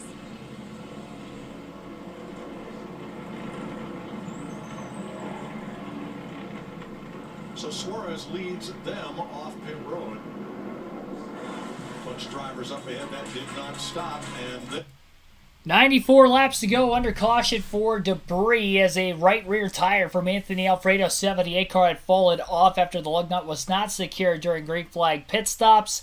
That is going to trap a lot of the field a lap down. Now, majority of those drivers will take the wave around to get back on the lead lap, but they will be at the tail end of the field. A lot of drivers of those were running inside the top 10 prior to that caution flag coming out. There are only 13 drivers that were on the lead lap, and that has definitely shaken up the running order quite a bit, to say the least. Now, there were 3 drivers that had stayed out of the pits during this caution. Chase Briscoe, Tyler Reddick, and Kyle Larson stayed out of the pits. Daniel Suarez from 4th on back hit pit road. So Briscoe, Reddick, Larson will have roughly 15 to 20 lap older tires than Suarez and the rest of the field behind them. This will be interesting. That has gotten a lot of track position for a lot of drivers that needed it. Like Bubba Wallace, Joey Logano, Daniel Suarez, they all stayed out trying to get it back down. I will say Suarez was in the top 10 before the green flag stop started, and Wallace, as far as speed goes, was in the top 10 before having a pit road speeding penalty. I'm surprised Ryan Preece didn't try a strategy like that, knowing the speed he has in the car. He was one of those that actually just kind of short-pitted too. So he's still back at 22nd, had to take the wave around because he was obviously one of the cars a lap down after he had made his pit stop. Very interesting. Jennifer Brumfield, thanks for tuning in. Thanks for anybody who I haven't shouted out here recently for tuning in. Be sure to hit the like button on the stream if you haven't already. Your goal is 200 likes today, and also subscribe for more daily NASCAR content. The goal for the channel before the end of the NASCAR season is to get to 10,000 subscribers on the channel. We just hit 4,000 last week on the channel. Our goal, though, 10,000 by the end of the year. I think we can do that. We're only a quarter of the way through the season so far this year. We're pacing well for now, but we could be pacing much better. Only 60% of the, or I should say only 40% of the viewers of this channel over the last 28 days, that is practically 1 month, the last 4 races, are not subscribed to the channel. Or sorry, are subscribed. Let me restart. Forget everything I was saying there. 60% of viewers on the channel that have watched over the last 28 days are not.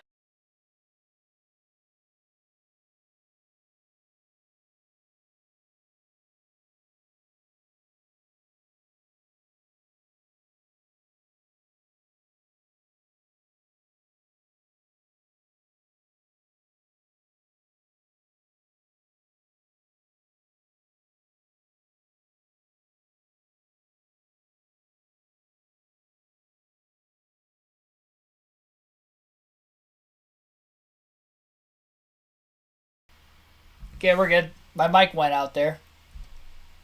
I don't know if I finished what I was stating before, but be sure to hit the like button and subscribe for more daily NASCAR content if we haven't already.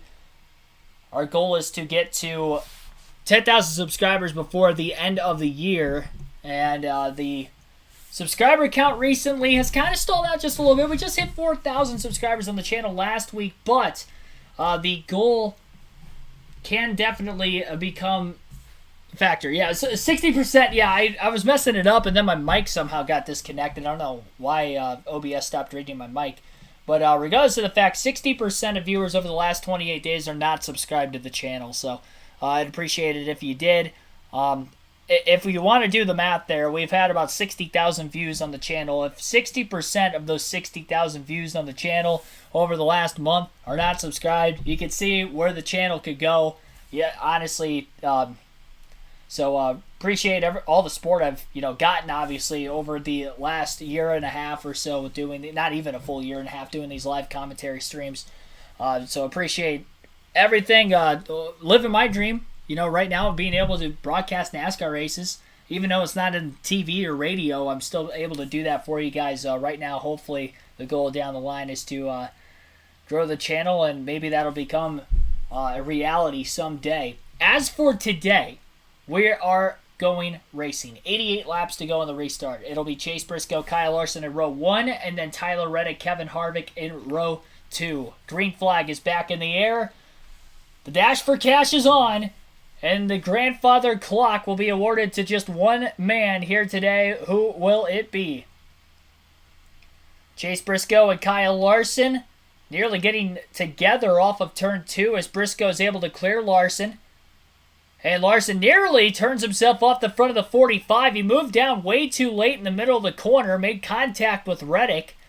That stalled out both Reddick and Harvick because then he went to the top of the racetrack in the middle of front straightaway to hold up the 4 car on the outside. Harvick and Reddick still side by side for third. Harvick stuck on the outside of the racetrack right now. Reddick cleared him. Harvick with a good enough drive off to at least hold up in front of the 99 of Suarez, and now back to the bottom goes the 4. So Briscoe out to about a 0.6 of a second lead following the restart. Kyle Larson still in that second place position. Tyler Reddick is third. Kevin Harvick fourth. And Daniel Suarez rounds out the top 5 following the restart.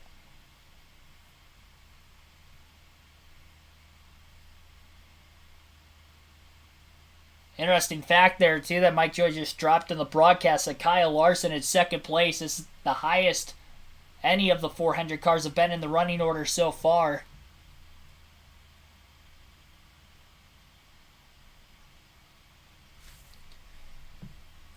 Now, the drivers that are on older tires, it'll be interesting to see if they can hold up over the course of the long run. Earlier in the race, Ross Chastain stayed out of the pits on 40-lap older tires, was able to hold on to the lead for about 30 laps before losing the lead to Kevin Harvick at the end of Stage 2.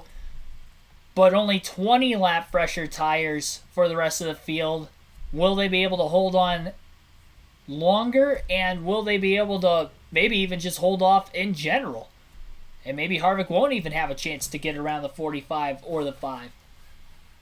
Reddick's been really good on the longer run compared to the SHR Fords, and Briscoe obviously was really good on the short run at the beginning of Stage 3 before losing the lead to not only Denny Hamlin, but also losing track position to his teammates of Harvick and Almirola. Almirola back in 8th after the cycling of pit stops, and then Denny Hamlin in 9th. Lost some track position as well on the restart. Hamlin, I believe, was in row 3 or 4 on the restart. Lost a couple positions. Looked to be in control of this race up until then. Track position. Plowing in that dirty air with those cars. Cannot believe I'm saying that at Martinsville. Yeah, you just you don't realize sometimes until you're up front how much track position really means for you. It's been that way for everybody. Priest. Keselowski on Fort Campbell looking back up to Austin Dillon, who is not on the lead lap, or who isn't back on the lead lap, excuse me, in 22nd. Outside front, outside the 9. Bumper, and bumper, still in, and I lost the bottom of the 3. Half back, I thought, I'm good, I'm good. Good rep battle there for 21st. Bumper, still there. Still there. One lap, Bobby, is all he needed. Missed that caution. He was on pit road. Talking about Keselowski there. Man. Yeah, if he would have stayed out, for sure. I mean, we talked about him earlier about being pretty competitive, being up there in the top 10 and being pretty steady. And, obviously, like we talked about over and over, about being in traffic. We looked at it a while ago, and I think I looked at you and you said, "Yeah, I hate to be back there." And I remember times we were back there, and it's like, man, it's such a struggle to try to get away from cars. You like to look up front, and you want to be single file. You don't want to be having to race anybody. It's just a grind back every single lap, beating and banging and dooring somebody, getting doored, slipping and sliding, can't get in a groove. You know, we talk about this racetrack, and you know, it's such a rhythmic racetrack. You have to find that rhythm, and when you do that, you just start putting them lap times down. And the only way you can do that is to be out front like Chase Briscoe. When you're back here in traffic like Austin Dillon right there, you are in big trouble. 3 wide. Plenty of room.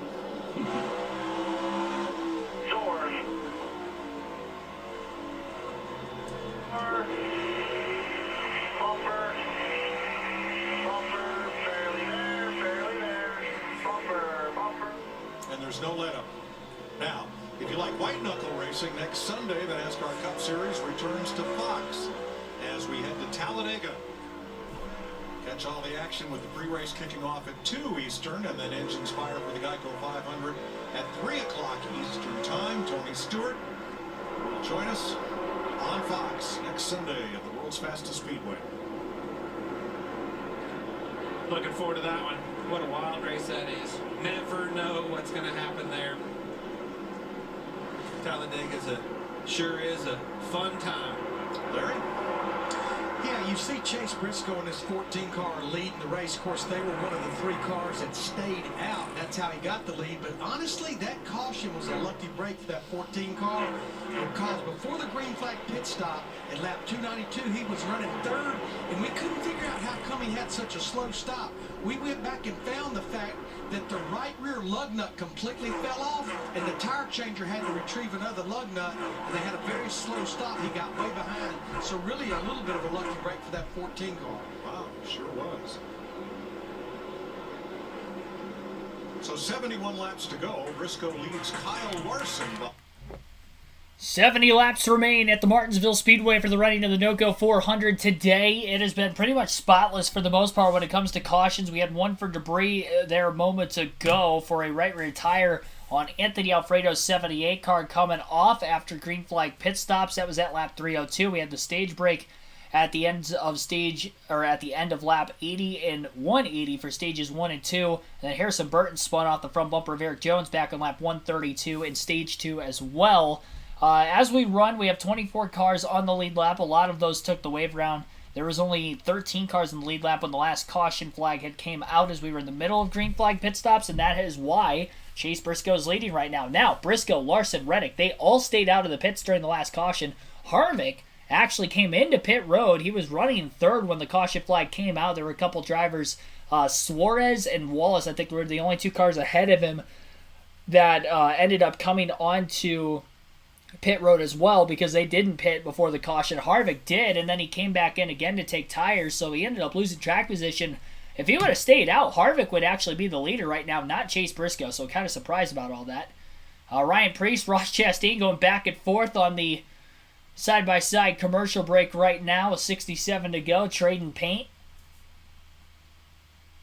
And I don't think Preece is going to have any of it, and I don't think Chastain's going to have any of it, knowing both of those two, especially with Preece last week, showing he wasn't going to take it from Kyle Larson at Dirt Bristol after contact they had earlier in the race. Kind of ran him up towards and into the wall late in the going. Preece probably having a frustrating day. He dominated this race from the pole, but had a pit road speeding penalty and has been outside 14th at least, where he's at right now pretty much the entire race since. Lost a little bit more track position out of what he gained during those pit stops that happened under green flag conditions with not everybody pitting in the timing of that last yellow. If we do stay green to the end of this race, this green flag run will be just over 80 laps. Our longest green flag run of the day would have been at the start of stage 3 to that lap 302 caution. We went just over 100 laps without a caution.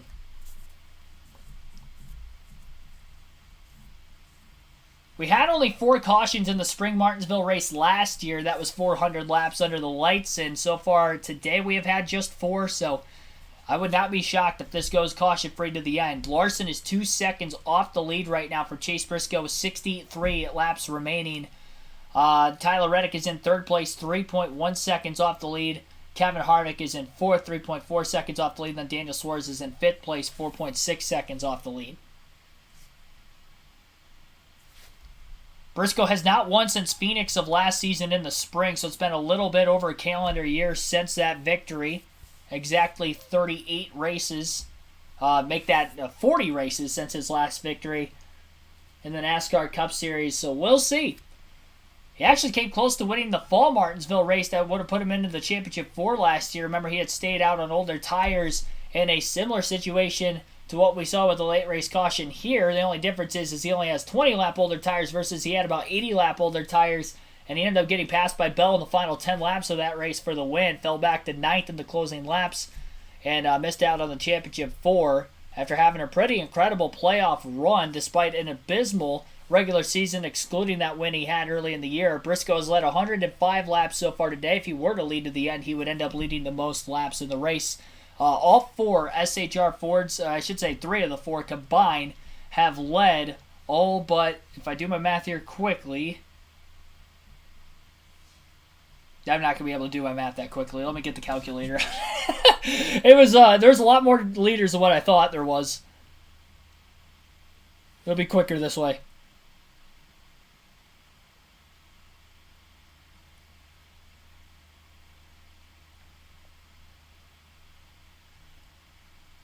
All but 81 laps so far. 3 SHR Fords have led. Kevin Harvick, Chase Briscoe, and Ryan Preece today. 2 of them have led more than 100 laps. Harvick led 19, but together between the 3 of them, they have led in these first 343 laps, all but 81 of them. Caution flag is out again. With 58 laps to go, so 15-car J.J. Yaley has gotten into the outside wall. He has stalled.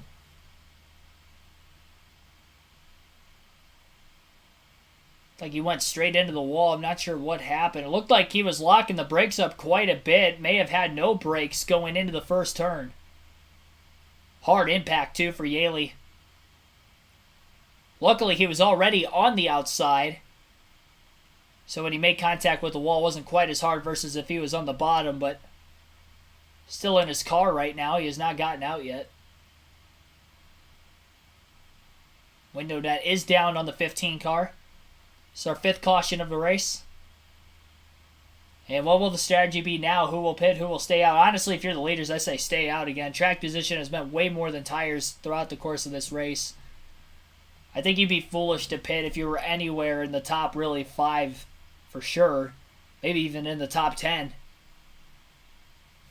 There are 24 cars on the lead lap. So if you pit and even a dozen cars stay out, it's going to be tough to even get half of those positions back.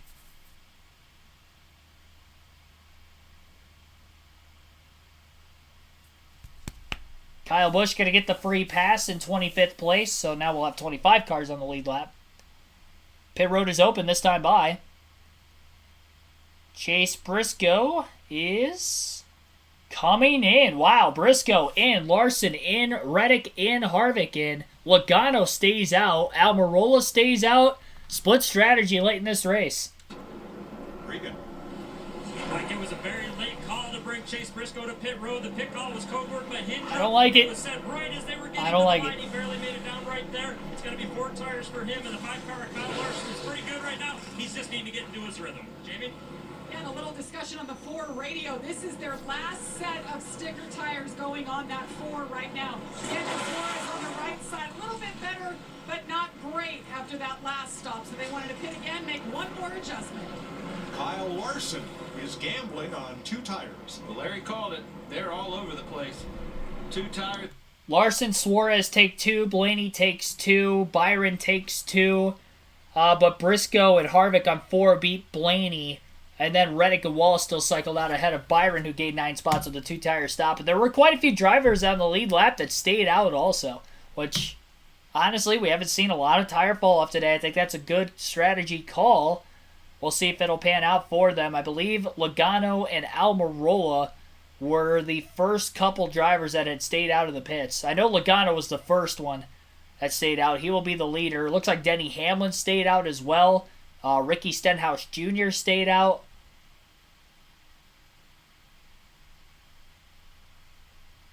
And then I believe Larson, who won the race off pit road taking right sides only, will be 5th. So the first driver on 4 tires from the pit stops would be Harvick in 7th.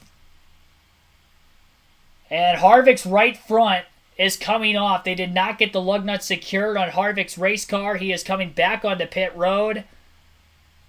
The tire is flat, too. It's flat, but it's also coming off. I don't think it's flat. I think it's just coming off. Very fortunate that the tire itself didn't come off. Because if the tire did come off, that would be a penalty for that team. But the lug nut definitely not secured. Hey, Kevin Harvick, who was running in the top 5 all day today, having an issue. The second SHR Ford to have an issue on pit road today. Priest speeding earlier after leading over 130 laps. And now Kevin Harvick having a loose lug nut on that right front.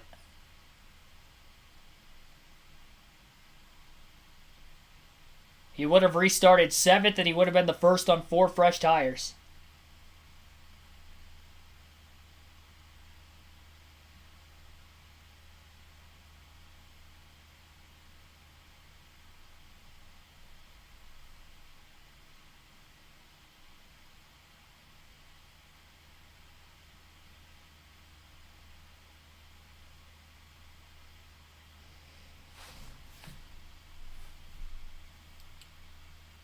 Yeah, I'm honestly surprised more cars didn't stay out. Only 4 of them stayed out. 24 cars on the lead lap, and only 4 of them stayed out of the pits.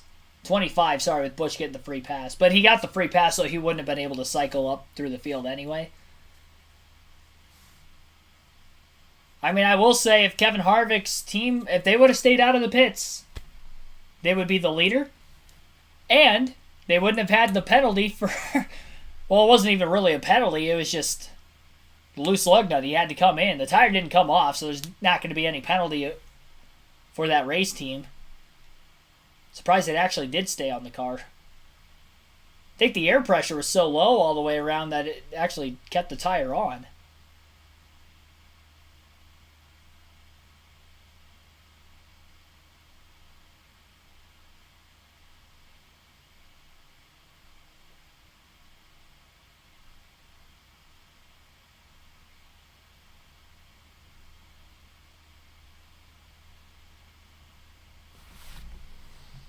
Away when Kevin Harvick left his pit box the first time, he said, I think we've got a loose wheel. Then the team told him, no, it looks flat. And now Kevin thinks maybe something broke inside. So he came in, they put a right front on it. But remember, I said they had already put their last set of scuffs or sticker tires on there. So they put their qualifying scuff on that right front. Oh, so is the qualifying scuff the tire that went down, Jamie? No, that was the last sticker tire, so they just replaced it with that qualifying scuff. Thanks for clarifying that. Sure. Terrible blow. Couldn't be any worse timing for that. Really no chance with 50 laps to go for a rebound. Just a bad luck thing. That is a product of exactly what you were saying earlier with the loose wheel talk. The wheel gets caught, it tightens up. That changer thinks that it's tight, and it's not at all. It's not seated in the pins, and does it get past the stopper that will not let the lug nut come off. Well, NASCAR fans, here's one for free. Everybody loves free, right? Free. NASCAR Fan Rewards, a free program. Alrighty, well, Joey Logano going to be the leader on the restart. I don't know if they're getting the one to go signal this time by. They may be, they may not be.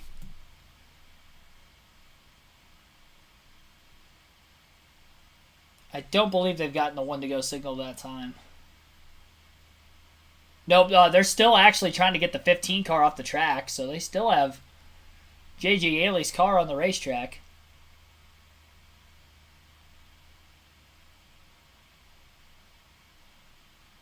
Showing a replay of Kevin Harvick's lug nut bouncing around the racetrack under caution.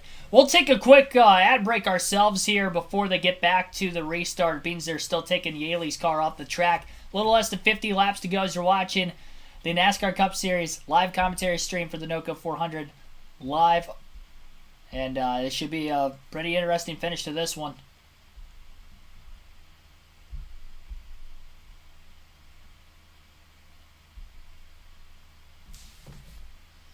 Tristan Drift 1, thanks for tuning in. Resident Evil 4 Master. Marco Antonio Moriera, thanks for tuning in. Brian Chastain, welcome.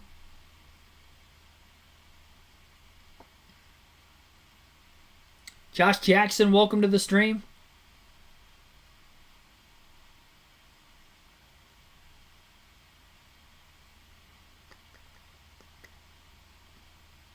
Dad, welcome into the stream.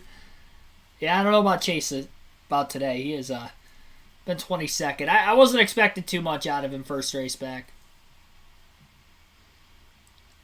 Sure, there's a lot of Chase Elliott fans wondering how he's done today. He's kind of been pretty much 20th on back throughout the day, but he has stayed on the lead lap, and at least is looking as if he should be able to complete all 400 laps unless he gets involved in some sort of a late race incident here. Bob Coyote, thanks for tuning in. Just over 250 viewers currently watching. Be sure to hit the like button if you haven't done so already and subscribe for more daily NASCAR content. We're at 152 likes. Our goal is 200 on the stream today. I wonder what was taking him so long to get Yaley's car off the track. Whatever the case is, they have gotten the one-to-go signal. They'll be going green this time by. We'll have 46 laps to go. It'll be Joey Logano and Eric Almirola on the front row, Denny Hamlin and Kyle Larson in row 2, and then Ricky Stenhouse Jr. and Chase Briscoe in row 3. 4 cars stayed out of the pits. Logano, Almirola, Hamlin, and Stenhouse. Larson took 2 tires as well as Suarez. Harvick was the first off pit road of 4 tires, but they did not get the lug nut secured tightly, so he will be at the tail end of the field now. It'll be Chase Briscoe, the first of those on 4 fresh Goodyears outside of row 3. Green flag back in the air. Almirola spins his tires on the restart. Stuck on the outside. Larson was quickly able to get to the bottom behind the 11 of Denny Hamlin after the 10 couldn't get going. Logano was clear for the race lead as a result, and Hamlin's going for second on Almirola. Joey Logano has been outside the top 20 all day today up until getting track position following a caution in the middle of green flag stops in which he had stayed out. He ended up cycling then into 5th. After he cycled to 5th, we had another caution for J.J. Yaley having a brake failure of some sort. He hits the wall, and then he was the first driver of those that stayed out of the pits of the 4. That is why he leads right now with 44 to go. Hamlin gets to second. Almirola still on the outside. Larson on 2 fresher tires down on the bottom. He won on the last asphalt short track at Richmond. He's trying to get back-to-back short track wins today. He battles for 3rd right now with the 10 car as the field flies down the backstretch into 3 and 4. Briscoe got by Stenhouse pretty quickly. Contact between the SHR Fords of Briscoe and Almirola off of turn 4 as Briscoe battles to the inside. More contact as the 14 tries to walk the 10 up the racetrack a little bit more. Almirola really working the wheel off turn 2. See his hands moving back and forth quite a bit, trying to hang on the outside. Not a lot of grip up there all day. That outside has just not come to life like we have seen in recent races at Martinsville. Byron getting sandwiched 3 wide between Michael McDowell and Austin Dillon. He's going to bump the back of the 34 cars. He gets bumped from behind by the 17 of Buescher. Contact now between McDowell and Bowman. It sounds like William Byron maybe radioed in that he may be blowing up. So maybe an engine issue for the 24 of Byron right now. Larson battles Hamlin for second.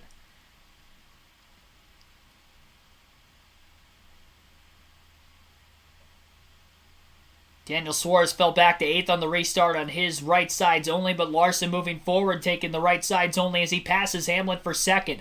Blaney on the outside gets by Daniel Suarez. Now Blaney would be on right sides only as well. He passes the 99 for 7th place. Stenhouse just in front of him at 6th. I mean, I guess out of technicality, the only driver on 4 fresh tires in the top 8 right now is Briscoe in 4th.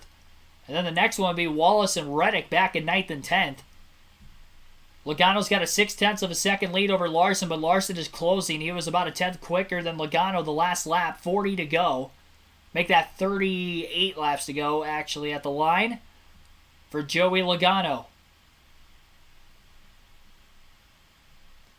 Larson Now within about 2 car lengths of Joey Logano. He needs to make quick work of him before Hamlin has a chance to get to the back bumper of the 5 again.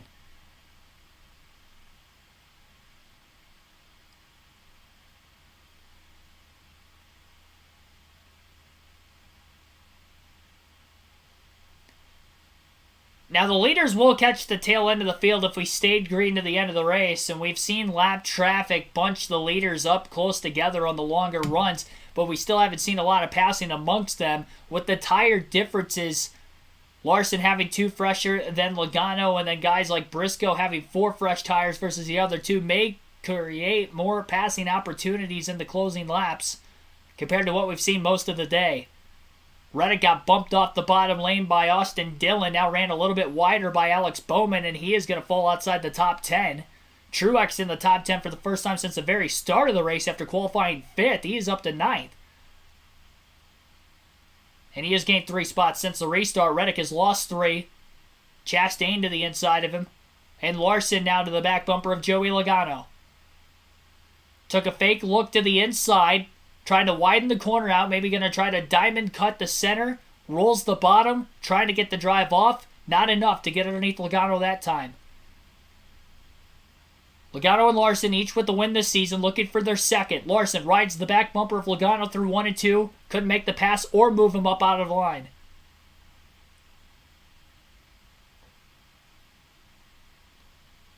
Logano hugging the bottom all the way through the corner. Doesn't want to give an inch up off that curb to allow Larson to even get a fender underneath the 22, because if that happens, it may be game over.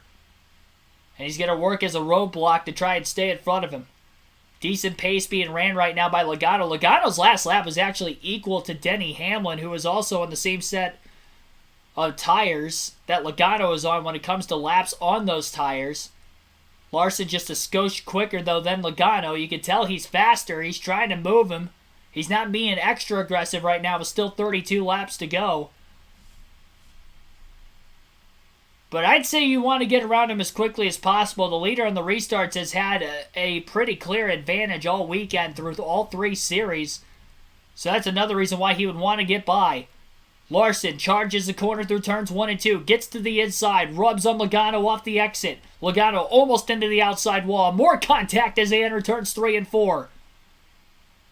And Larson not clear off the exit of the corner yet. Logano beats him through the gears. Fans on their feet watching a late battle between Kyle Larson and Joey Logano. They're still side by side for the lead. Hamlin is closing in from behind in third as they continue to battle. 2 straight laps. They've been door to door. Again, Logano getting a good drive off on the outside. Larson just can't get back to the throttle soon enough on the inside lane. They make more contact. He runs the 22 wide, and Larson's in the lead off turn 2. Will Logano repay the favor into 3? Can't get to the back bumper of Kyle Larson. He does in the middle, but it pushes Larson forward. And with 28 laps to go, Kyle Larson leads at Martinsville for the first time all day. First Hendrick car to lead a lap in this race. He's trying to win 2 of the last 3. And back-to-back on asphalt short tracks. Briscoe on the 4 fresh tires is still in 4th behind Hamlin. Joey Logano cannot keep up with Kyle Larson with 27 to go. It's Larson's race to lose. And the only way he would probably lose it is another restart. Unless those left sides really start to fall off in the closing laps that allow for Briscoe to close in. Truex has passed Ryan Blaney for 7th. He's the next closest guy behind Briscoe on 4 fresh tires, and now Truex will pass Stenhouse for 6th through turns 3 and 4. Truex turning it on late. It's amazing they've gotten that car turned around. He was a lap down in 30th towards the end of stage 2 on speed. He was awful all day, battling very loose conditions. The rear of the car is sliding around a ton, and they have gotten the handling worked out perfectly on that 19 car late. He could be one to watch if we get another late race yellow, but he'd probably like to pick up a couple of positions before that, because he probably wouldn't be able to win the race on a late race restart from row 3 where he'd be right now. Larson's already put about a 1.5 second gap between himself and Logano. Kyle Larson leads, Joey Logano second, Denny Hamlin is third, Chase Briscoe fourth, Eric Almirola fifth, Martin Truex Jr. sixth, Ricky Stenhouse Jr. seventh, Ryan Blaney eighth, Bubba Wallace ninth, Austin Dillon is 10th, Alex Bowman 11th, Ross Chastain is 12th, Chase Elliott race high up to 13th, Chris Buescher is 14th, Ryan Preece 15th, Christopher Bell 16th, Daniel Suarez 17th, Michael McDowell 18th, Tyler Reddick 19th, and William Byron is 20th.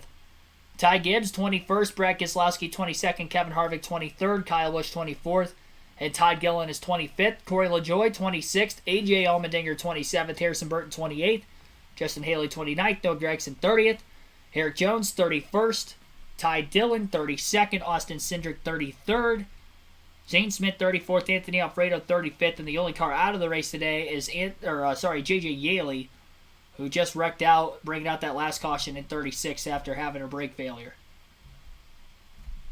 2.6 second lead down for Kyle Larson. 20 laps to go at Martinsville.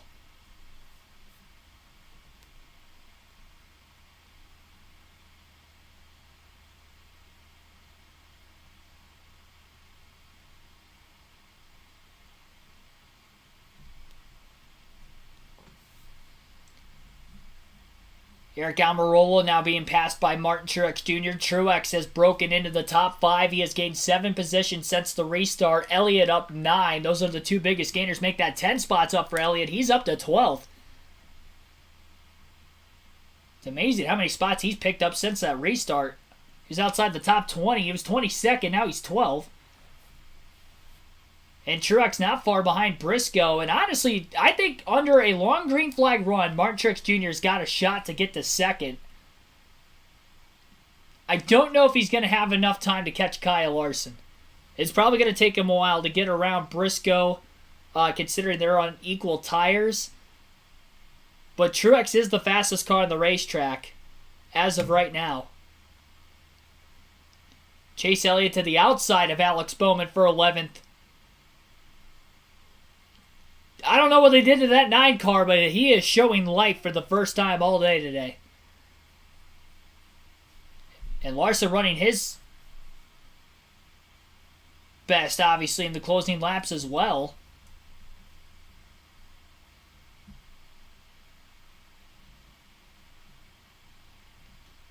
Martin Truex Jr. on the back of the 14 of Chase Briscoe. Can't get underneath him through turns 3 and 4 there. He's running out of time. 16 laps to go. I believe Larson is getting into lap traffic right now. Truex now gets to the inside of Briscoe off of turn 2.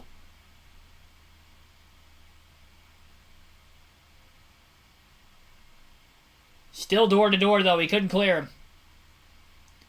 The 19 rolling the middle of the corners a lot better than Chase Briscoe in the 14. He'll clear Briscoe off turn 4, so now Truex is the highest running of those on 4 fresh tires. Now Larson pitted, but he only took 2, so everybody that stayed out of the pits of Logano, Hamlin, Stenhouse, and forgetting a car, Almirola, they're all still in the top 7, so that is definitely working out. I think Stenhouse was outside the top 20. So he may get a top 10 staying out of the pits. Again, I am shocked more cars didn't stay out. The 2 tires for Larson seems like it was the way to go for his car specifically. And then Truex taking 4, I guess it's working for him. But everybody else, they're still kind of stalled out in lane. Nobody else is making passes. Other than Elliott, I guess. But he's still outside the top 10 as we run. A lot of lap traffic in front of Larson. Catching dirty air, but he's got a 3.5 second lead over Logano, and he's still got 4.5 seconds over Truex.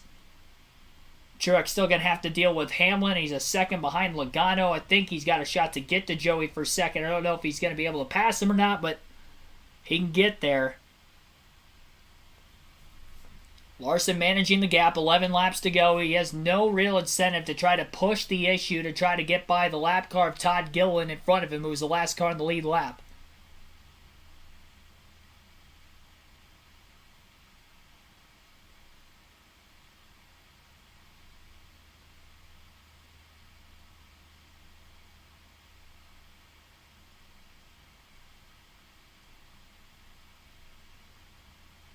Martin Truex Jr. has caught Denny Hamlin. He's looking to try to make a pass on him.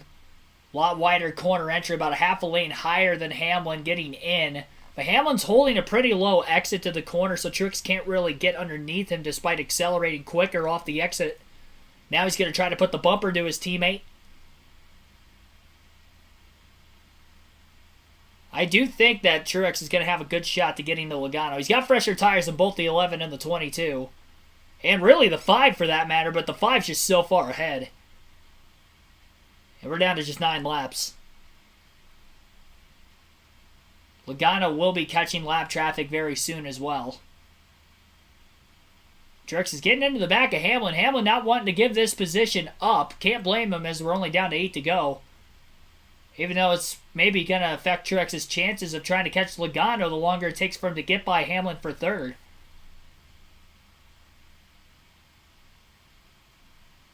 Chase Elliott running down Austin Dillon and Bubba Wallace for 9th and 10th in front of him.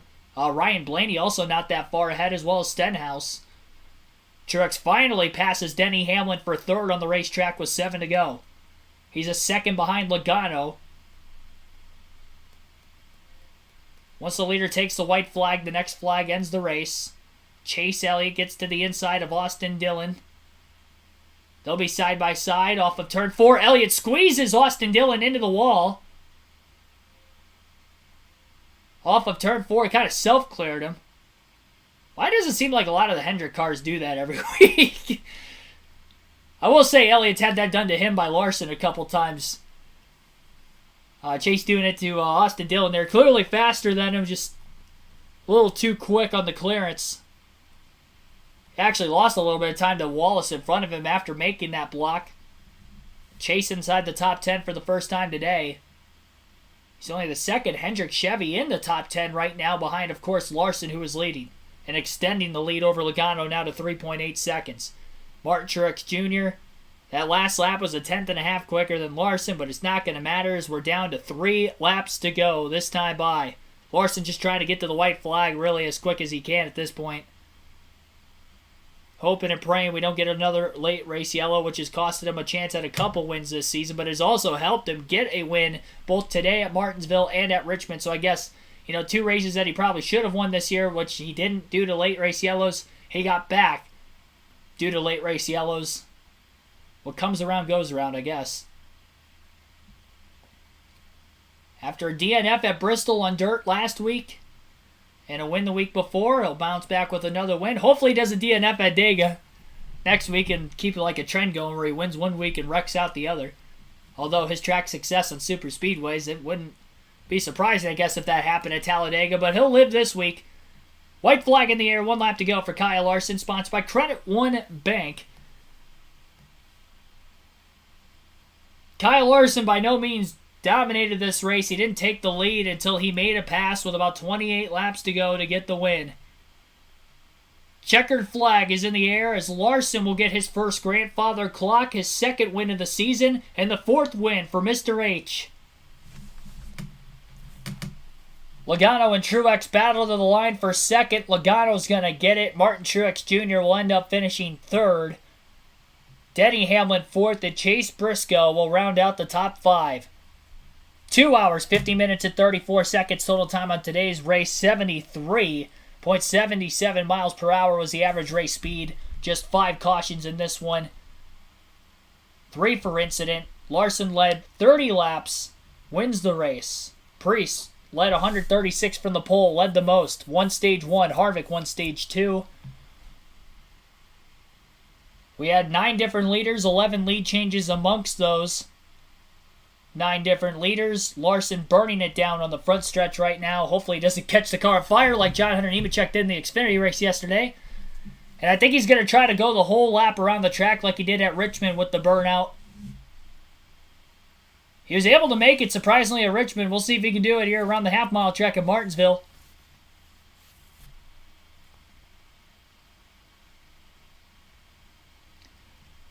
Everybody in the chat watching, appreciate everybody tuning in. Hit the like button if you haven't done so. If you're just now leaving before our post-race show, if you're sticking around, we'll have driver interviews from everybody that Fox interviews in the post-race, and we'll go through the predictions at the start of the race, full field finishing order. fantasy, who ended up at the top of that this week, and more. And subscribe if you haven't already as well. Again, 60% of you guys that have watched the channel over the last 28 days not subscribed, so I'd appreciate it. Thanks to all the new subscribers that have tuned in today and in recent weeks as well, and appreciate everybody every single Sunday. And it looks like he has burnt the rear tires off of the race car. Not surprised. The right rear specifically.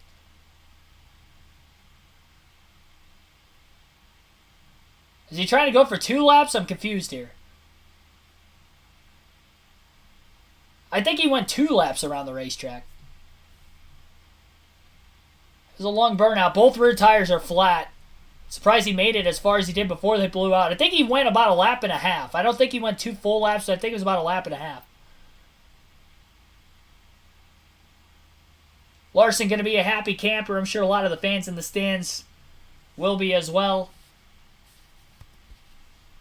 And you'll get to hear from Kyle Larson. Finished 2nd, 5th, and 6th with Logano, Briscoe, and Almirola. Glenn, I bet he likes this place now.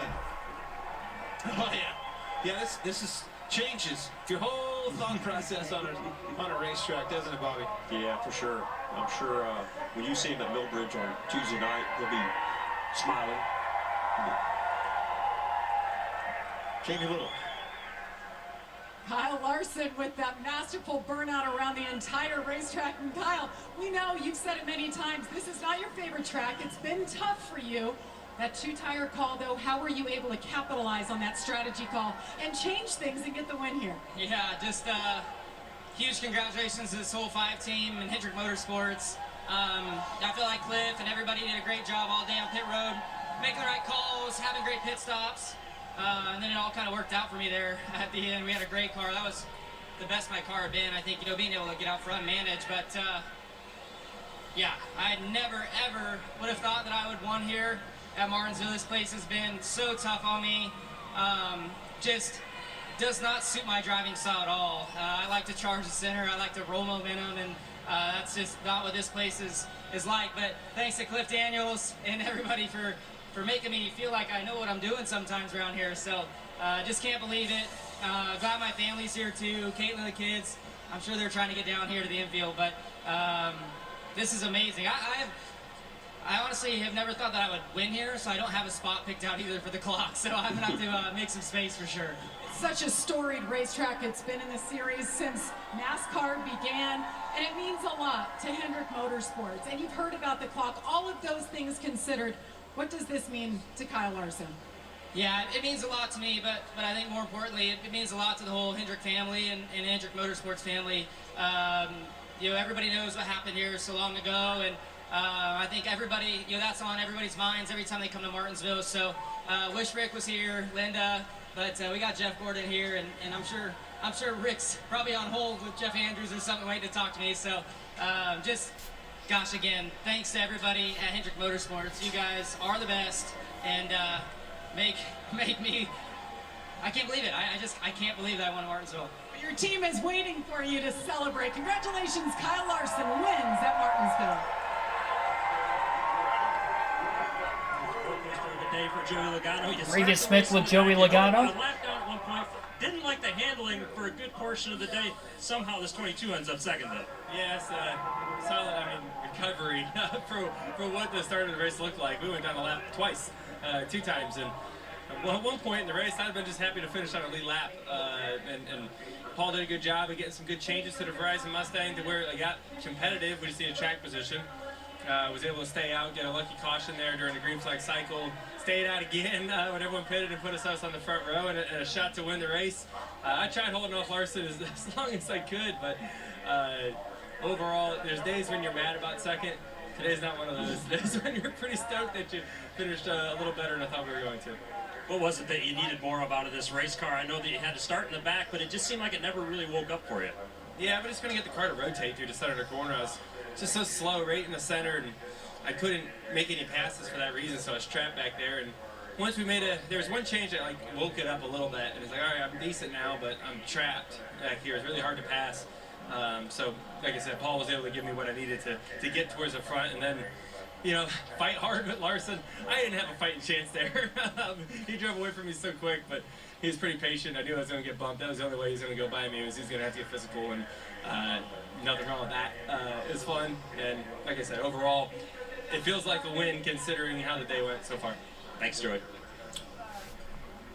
Kyle Larson.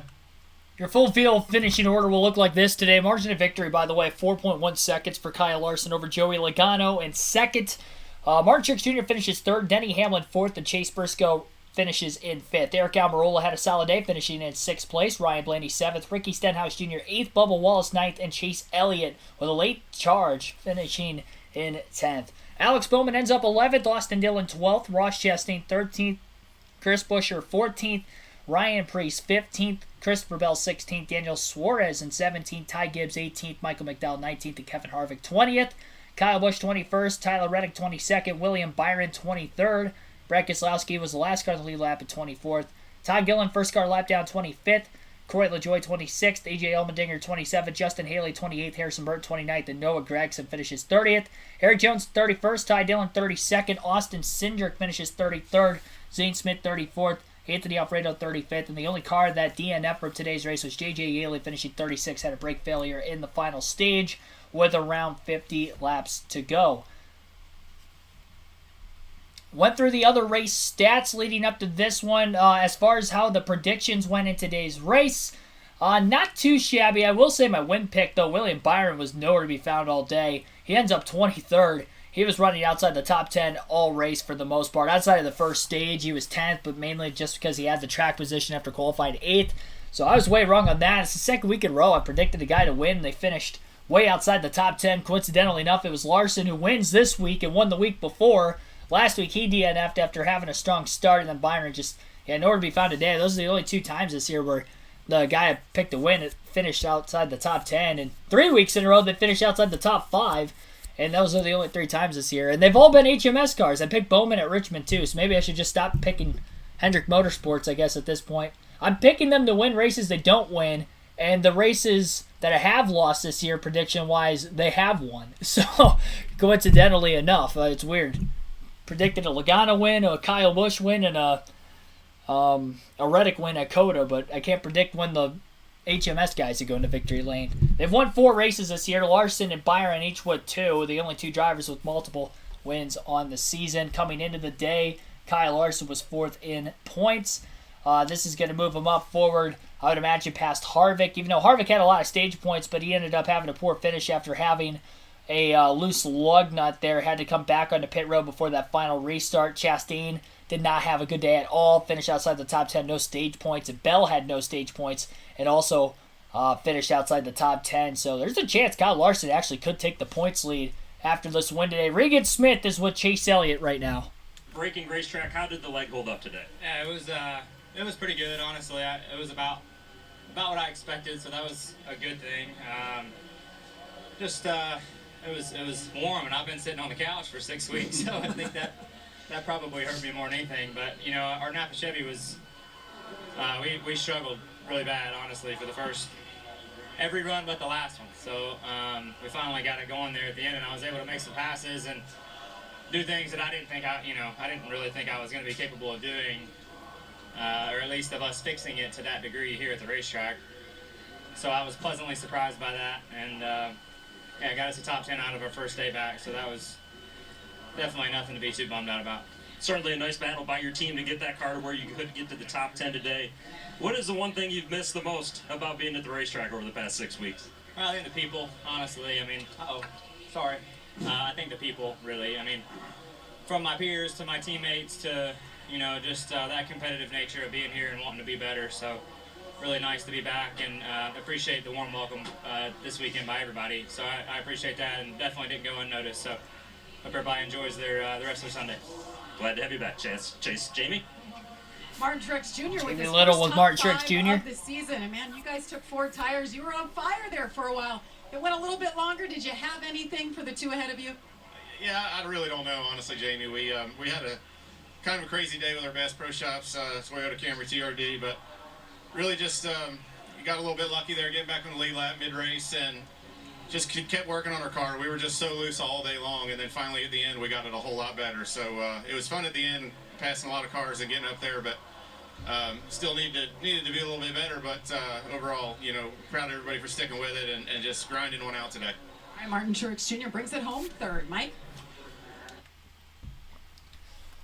All right, as far as the predictions before today's race started, again, I predicted Byron to win, so he did not get a top 10, so I was wrong on that must-have. Tyler Reddick somehow fell back to 22nd place. I know he restarted further back when that caution came out in the middle of green flag stops late in the race with around 100 laps to go, but Reddick ends up finishing 22nd, so he must have lost a lot more spots on the last restart. And Kevin Harvick finishes 20th, so I was wrong on all three of my must-have picks. That's got to be the first time this year by far that's happened. It might even be the first time I think I've had more than one of the must-have drivers finishing outside the top 10, but all three this week, so 0 for 3 there. The sleeper picks, on the other hand, a little bit better.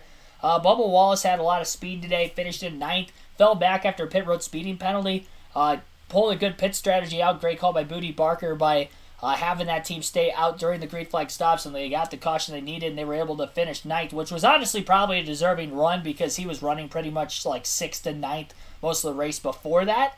So, yeah, it's a solid race for those guys. Chase Briscoe finished in 5th. He ran top 5 all day, led quite a few laps, led over 100 laps today. A lot of stage points, good for fantasy too.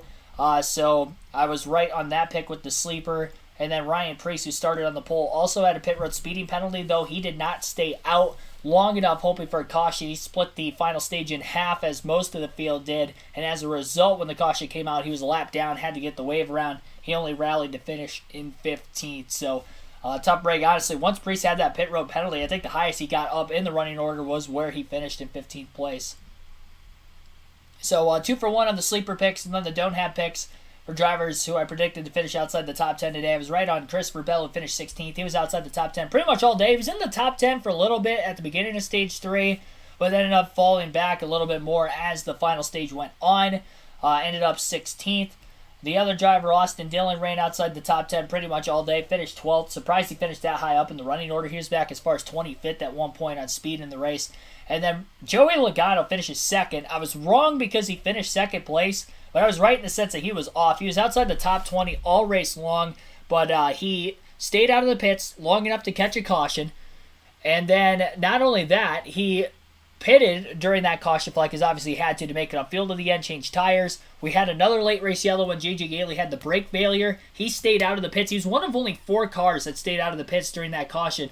All 4 cars that stayed out finished in the top 8. I'm surprised more cars didn't stay out. A lot of people in the chat were surprised. I noticed at the time that more drivers didn't stay out. And I was, saying it at that time. I was surprised more didn't stay out because we had seen those guys be able to hold up track position. Sure, they probably weren't going to hold on to win the race, and that's not what happened.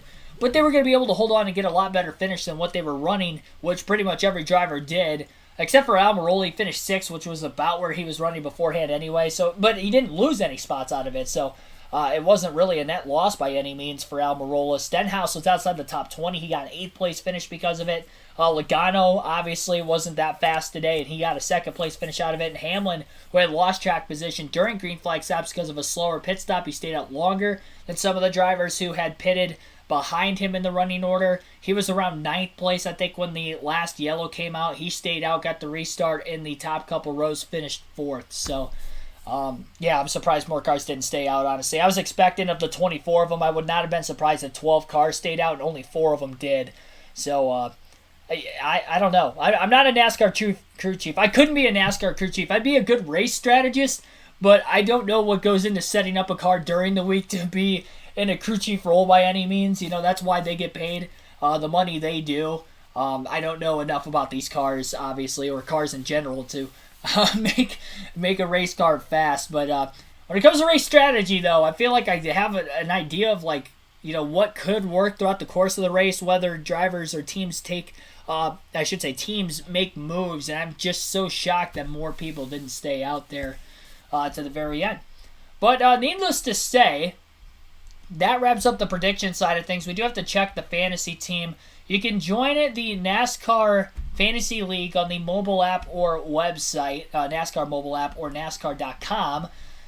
You go to any of the pages. This is obviously the page I'm on now, but even if you're on the home page, you have a quick links section at the top. Go to Fantasy Live, click on it. You have a chance to win 2 tickets to any NASCAR race of your choosing the following season if you win the regular season or playoff championship. You can't win the regular season championship this year, obviously, because we are 9 races into the regular season. Now you're not going to win it, but you automatically qualify for the playoffs and at least get an idea of how this league works.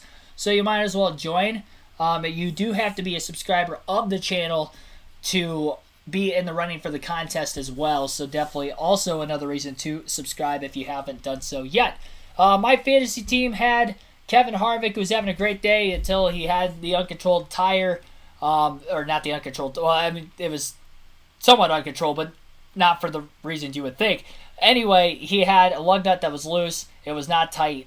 Did not have a good finish. He was running top 5 all day leading up to that point. That's why he ended up winning Stage 2 and finished 6th in Stage 1, 15 stage points there. Reddick had 15 stage points as well. Finished 22nd, though, unfortunately. Again, I'm not sure how he fell back, but he did on that final restart. I know he was around like 8th to 10th before that and had ran top 10 all day before that as well. Byron wasn't as quick as I thought he would be. He only had 1 stage point, ended up finishing outside the top 20, was outside the top 10 all day, as mentioned already a couple times. Got another interview for you guys in the background. Regan Smith is with Denny Hamlin. To stay in the lead, that was the biggest thing. Just like Richmond, when we drive the lead, you got to stay there. And we just had unfortunate timing of that green flag pit cycle, and then we pitted, which put us towards the end of those lead lap cars. And cars that just was lapping 10 laps before that couldn't pass them.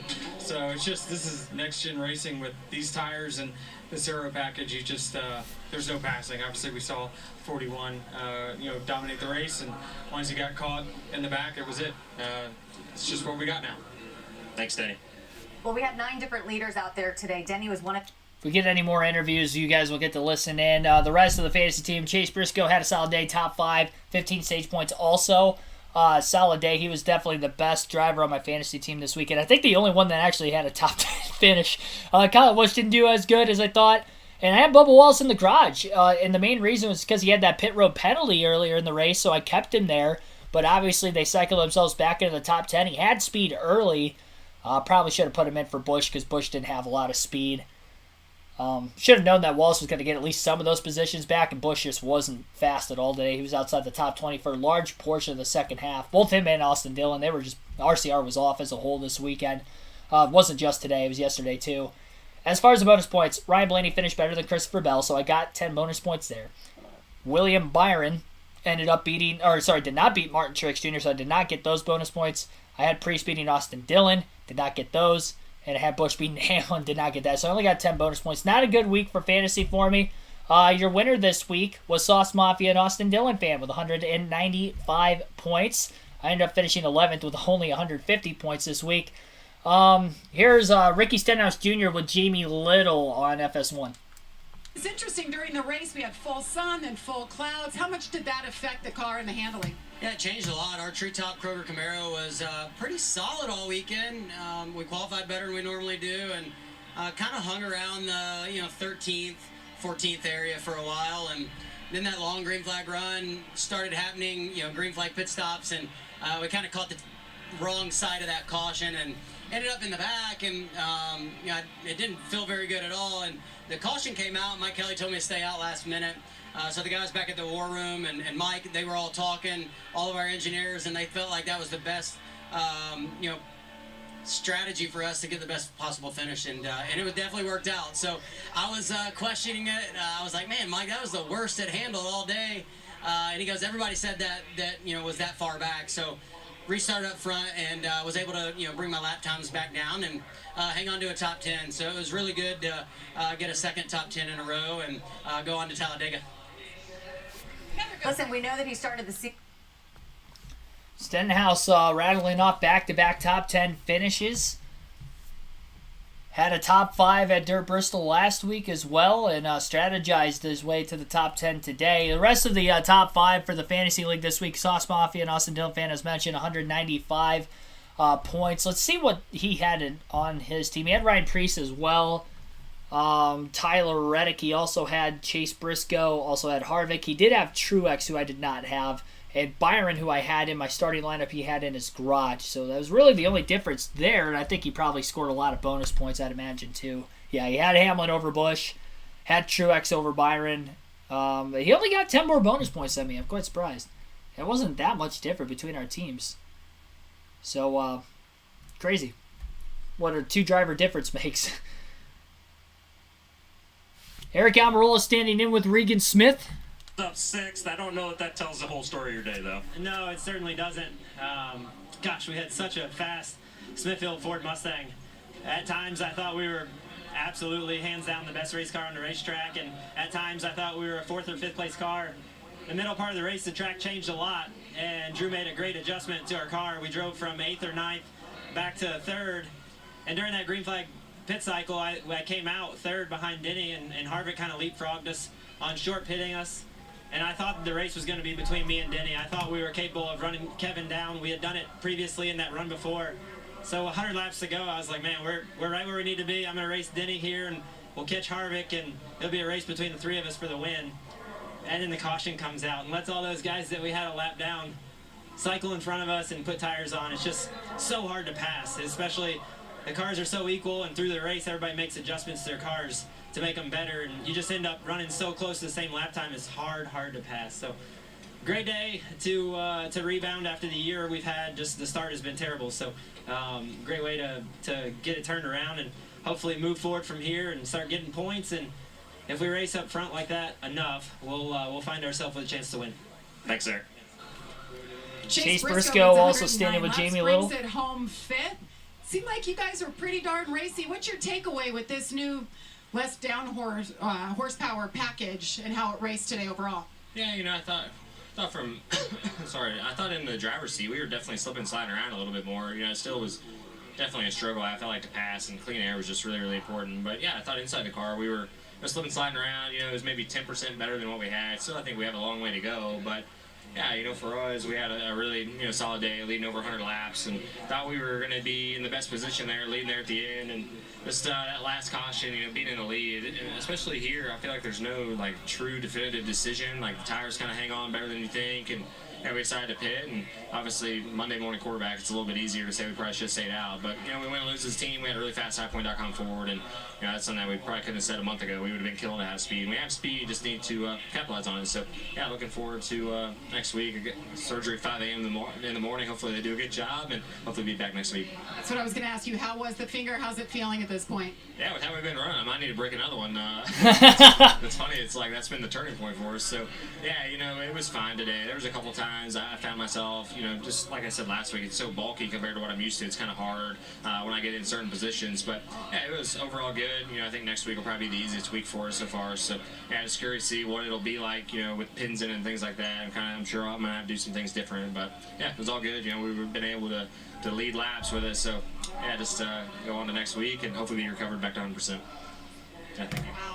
Well, it was a dominant start to the day for Ryan Regan Preece. Smith with Ryan The pit Preece. road speed and penalty. You were able to recover to 15th, but how tough was it once you lost that track position? Yeah, really tough. I think the only way any of those guys that got up there was really lucky getting a caution or pit strategy. So ultimately, we shouldn't have been in that position. Shouldn't have sped on pit road. They're leaving, and that put us in it. So, but the bright side was we did win a stage. We led laps. We know we're capable of it. So we just got to keep digging. Thanks, Ryan.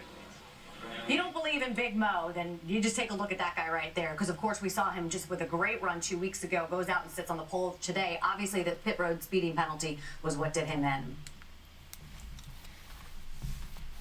Rest of the top 5. PCI Motorsports ended up with 193 points, finishing second this week. David Surr finishes with 191 points in third.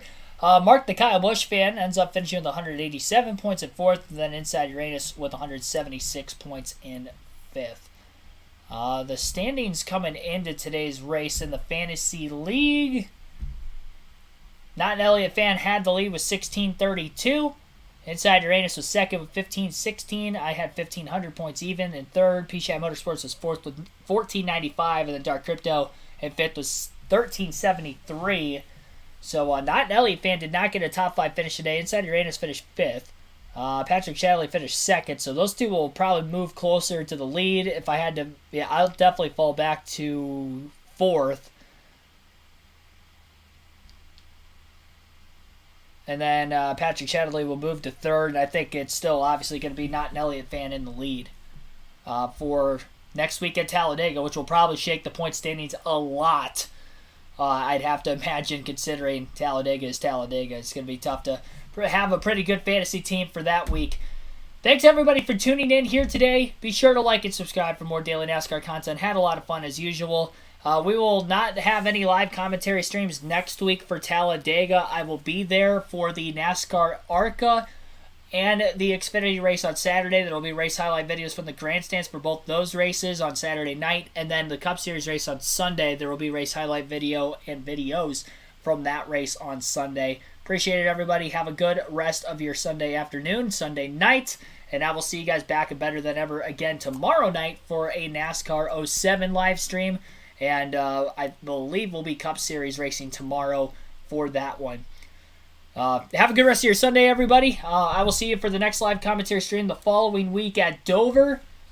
And, yeah, that's it. Enjoy Talladega next week and enjoy the rest of your day.